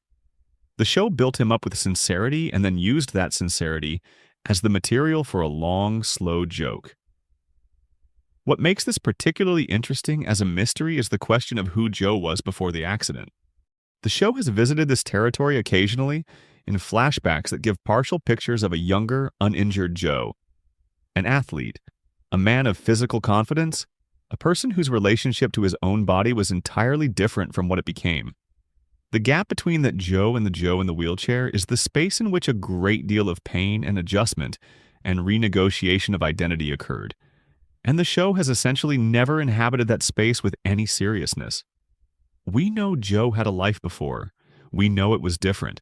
We know the transition was enormous, and the show has chosen across 25 years to treat that transition primarily as a source of comedy rather than as the human story it also is. The mystery of Joe Swanson is the mystery of what it means to have a story that is right there, visible, that everyone around you knows the broad outlines of, and to have that story consistently used for purposes that do not honor its actual weight. In a show genuinely concerned with Joe as a character, there would be an episode that followed him into the particular interior life of a person who used to be able to do things their body no longer allows. There would be an episode about how you maintain dignity when the people around you keep treating your situation as the premise of a joke. There would be an episode about what Bonnie's coldness actually means, what it costs both of them, what it says about marriages that cannot survive the weight of limitation and grief. None of that has come. Joe remains at the bar in his wheelchair in the company of people who began as his admirers and became something else. In a house where his wife has withdrawn from him in ways the show makes comic, but which would, in any real life, be devastating. The hero of the neighborhood, forgotten by the neighborhood's own storytelling. The Griffin family's missing grief, all the things they never processed. Family Guy is, for all its chaos, a show built around a family. And families in any realistic sense accumulate loss. Parents die. Friends move away. Relationships fracture. The world of any family, followed over decades, would contain an archaeology of grief. Things they mourned. Things they never adequately mourned. Things they thought they had processed and find surfacing again when they least expect it. The Griffins have lost things. Over 25 seasons, the show has killed off characters, ended relationships, depicted tragedies of various scales. And then, in the way the show handles almost everything consequential, those losses have been reset or ignored or converted back into the neutral baseline that Quahog requires. Brian's death in Season 12 is the most obvious example, and it has been discussed widely, but the specific quality of what happened deserves attention. Brian died. The family mourned, and their mourning was depicted with genuine feeling. Stewie's grief especially felt real, felt like something the show's writers put actual emotional investment into. A new dog arrived, and the family began the process of adjustment that follows any loss. The strange and guilty work of finding room in your life for something new when what you had before is gone. And then Brian came back. Time travel restored him. And the grief that had been real, the adjustment that had begun, the slow work of learning to live with loss, was simply canceled. Reversed. Made not to have happened. What does this do to the characters? In a show that maintained consistent psychological continuity, this experience would have left a mark. Stewie would carry the residue of that grief even after Brian's return. The knowledge, once visceral and immediate, that Brian can die, that the familiar presence is not permanent, that the friendship he values above all others is subject to the same fragility that governs all living things. He would love Brian differently after that. More carefully, perhaps. More aware of the margin between having and losing. The show does not show any of this. Brian returns and things continue as before, as though the death and the grief and the replacement and the restoration were simply an interruption rather than an experience that changed anything. The characters learned nothing from it because the show's structure does not permit characters to carry lessons forward in any sustained way. But this is itself a mystery worth sitting with. What does it mean to have experienced something genuinely with real emotional weight, and then to have it undone, and to have the undoing accepted as easily as the original event? What kind of psychological resilience or what kind of psychological damage would that require?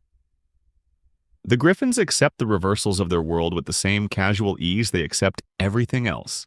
But somewhere in the accumulated weight of all those reversals, all the deaths that were undone, all the catastrophes that were reset, all the grief that was canceled before it could finish its work, there is a story about people who have been protected from consequence so completely that they have also been protected from the particular growth that consequence enables.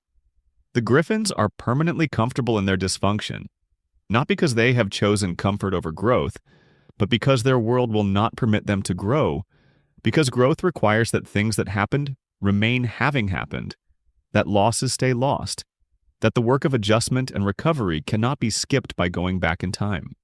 The Griffins are suspended in the permanent present of a world that resets, held at the level of their best and worst selves simultaneously, unable to move forward because the show's structure will not let them, unable to move backward because the baseline always reasserts itself. The grief they have never processed is not a collection of specific losses. It is the entirety of everything that their world has asked them to feel and then taken back. They are a family that has been given the experience of loss repeatedly and then denied the right to let those experiences change them. In a strange way, they are the most protected people in any fictional universe. And in a stranger way, that protection is its own form of privation. The show's relationship with its own history, a world that knows it has been there before. One of the more quietly fascinating things about Family Guy in its later seasons is the degree to which it is aware of itself as a long-running thing.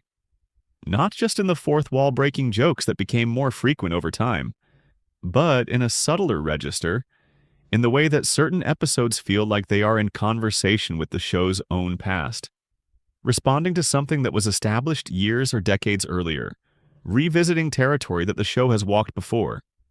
The Big Bang Theory episode is one example. Its construction requires the audience to know the show's own mythology, to remember the time machine and Brian and Stewie's relationship and the deeper history of what the show has established. It is writing that assumes accumulated familiarity, that treats the show's history as a resource to draw on rather than a weight to escape. This creates a specific quality in those later moments, a feeling of depth that comes not from any single episode's ambition but from the sediment of everything that came before. When a later episode references something from Season 3, it is working with material that has had 20 years to settle into the audience's memory. The reference lands differently than it would in a show that does not have that kind of history to draw on. It lands with the particular warmth of something recognized, the pleasure of a world that has been lived in long enough to have its own internal mythology, its own set of things that the people who love it know and others do not. The mystery of the show's relationship with its own history is the mystery of what it means to make something that lasts long enough to become its own reference point.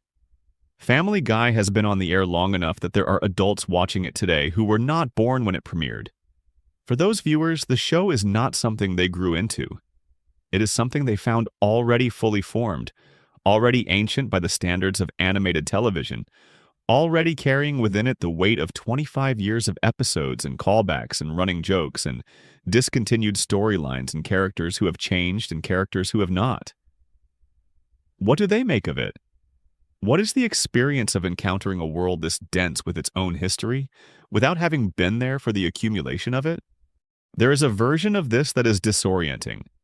The feeling of walking into a conversation that has been going on for decades, where the references have piled up beyond any newcomer's ability to track them. And there is a version that is welcoming. The sense of a world rich enough that discovery is always possible, that there is always more to find, that the depth of the show's history means you can go deeper than you expected whenever you choose to. The unsolved mysteries of Family Guy live in this history. They were planted in early seasons and never resolved. They are there for anyone who wants to follow them, quiet and patient, waiting in the archive.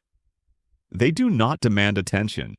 They do not announce themselves. They simply exist in the record, available to whoever is curious enough to look. And that is part of why they make such good company for a late night. They are the questions that the show has been quietly holding for decades, that were never answered and perhaps never needed to be. They are the texture of a long-running story. The places where the narrative grew beyond what any single explanation could contain, where the world became richer than the writer's intentions, where the audience's imagination was invited to do work that the show itself was content to leave undone. The questions are not frustrating when approached in this way. They are not failures of planning or gaps left by careless writing. They are the natural result of a world that has been built and inhabited and loved for a very long time. A world with its own accumulation, its own sediment, its own way of holding the things that happened in it. Let them hold what they hold. Let the questions drift. The night is quiet and the answers can wait. The Lewis Connection. Lois Griffin's untold interior life. If you watch the first 3 seasons of Family Guy and pay close attention, not to Peter but to Lois, something becomes apparent that the show has almost entirely stopped exploring by its middle and later years. Lois Griffin has an enormous amount going on inside her that the show does not have time for. She comes from extraordinary wealth. Carter Pewterschmidt, her father, is one of the richest people in the show's version of America, a man whose contempt for ordinary people is calibrated precisely to his financial distance from them. Lois grew up in that world, with all that it entails, the assumption of comfort, the expectation of a certain kind of life, the specific education that money provides in how to move through rooms and carry oneself and expect to be received. She had all of that, and she walked away from it. Or rather, she chose a path that Carter could not sanction, and the path she chose led to 31 Spooner Street and Peter Griffin and the life the show depicts. What did it cost her? The show visits this question occasionally in episodes that pull Lois back toward the world she came from, that allow her to encounter her old social circle, or to reconnect with the person she might have been if she had made different choices. And in those episodes, something flickers across Lois's characterization that the show does not usually give her: ambivalence. The recognition that she gave up something real when she chose the life she chose. Not regret, exactly, not a repudiation of what she has, but a more complex emotional relationship with the road not taken than the show usually permits her. The mystery of Lois is the mystery of a person whose inner life the show keeps gesturing toward and then retreating from. She is defined in most episodes by her relationship to Peter, by her role as the person who manages him, who absorbs his chaos, who attempts to maintain some standard of reasonableness in a household that regularly exceeds any such standard. This is a real role, and it is not a small one, but it is also a role that defines her primarily in relation to someone else. In the spaces between that role, when the show allows Lois to have thoughts and feelings and desires that are not about managing Peter, something more interesting appears. She used to paint, she used to play piano, she used to have ambitions of her own, an artistic self that existed before the marriage, and that the marriage did not entirely dissolve, though it pushed that self into the background. The piano appears in the early episodes as a genuine part of who she is, not just a prop, not just a visual detail, but an actual ongoing practice that represents a life she is still living alongside the domestic life of the Griffin household. Where did that go? The later seasons have Lois, but they have less and less of this Lois, the one who has a self that exists outside of Peter's orbit. The piano shows up occasionally, but rarely as a living practice. The ambitions she had, whatever they were, have receded. She has become increasingly defined by the roles the show assigns her, and the role of person with an interior life is one that the show seems to find harder to sustain as the seasons accumulate. The mystery of Lois Griffin is not a plot mystery. It is the mystery of a person the show promised to develop and then quietly set aside. She is in every episode. She is essential to the show's mechanics. But the Lois who exists in the later seasons is a thinner version of the one who appeared in the first few. Less of her own interior world, more of the function she serves. And the distance between those two Loises is the distance between a character who has a life and a character who has a role. The quiet dignity of Chris Griffin, the character nobody mentions. In discussions of Family Guy's characters, who they are, how they have changed, what mysteries surround them, Chris Griffin is almost never mentioned. He is the middle child in every possible sense, the character who occupies space, who has lines, who participates in plots, but who generates almost no critical discussion and no sustained fan attention. He is the person you forget when you are trying to remember who was in the room. This is, interestingly, entirely appropriate to who Chris is. He is not forgotten because he is poorly written. He is forgotten because forgettability is part of his characterization. He is the Griffin who exists most fully in the register of ordinary teenage awkwardness, who has no genius baby secret plans and no unresolved parentage mystery, and no evolutionary anomaly in his capacity for speech.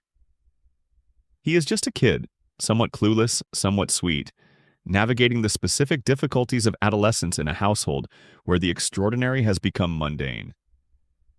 The mystery of Chris is the mystery of what it is like to be the most normal person in a profoundly abnormal family. He has a baby brother who is attempting world domination. He has a dog who drinks martinis and holds literary opinions. He has a father who is the proximate cause of most of the chaos that surrounds them all. He has a sister who is the designated target of the household's accumulated frustrations. He has a mother whose interior life has been partially suppressed by the demands of managing all of the above. And in the middle of all that, there is Chris, getting through his days, having his own quiet problems that the show occasionally acknowledges and then moves on from. Being present. There is something worth honoring in characters like Chris.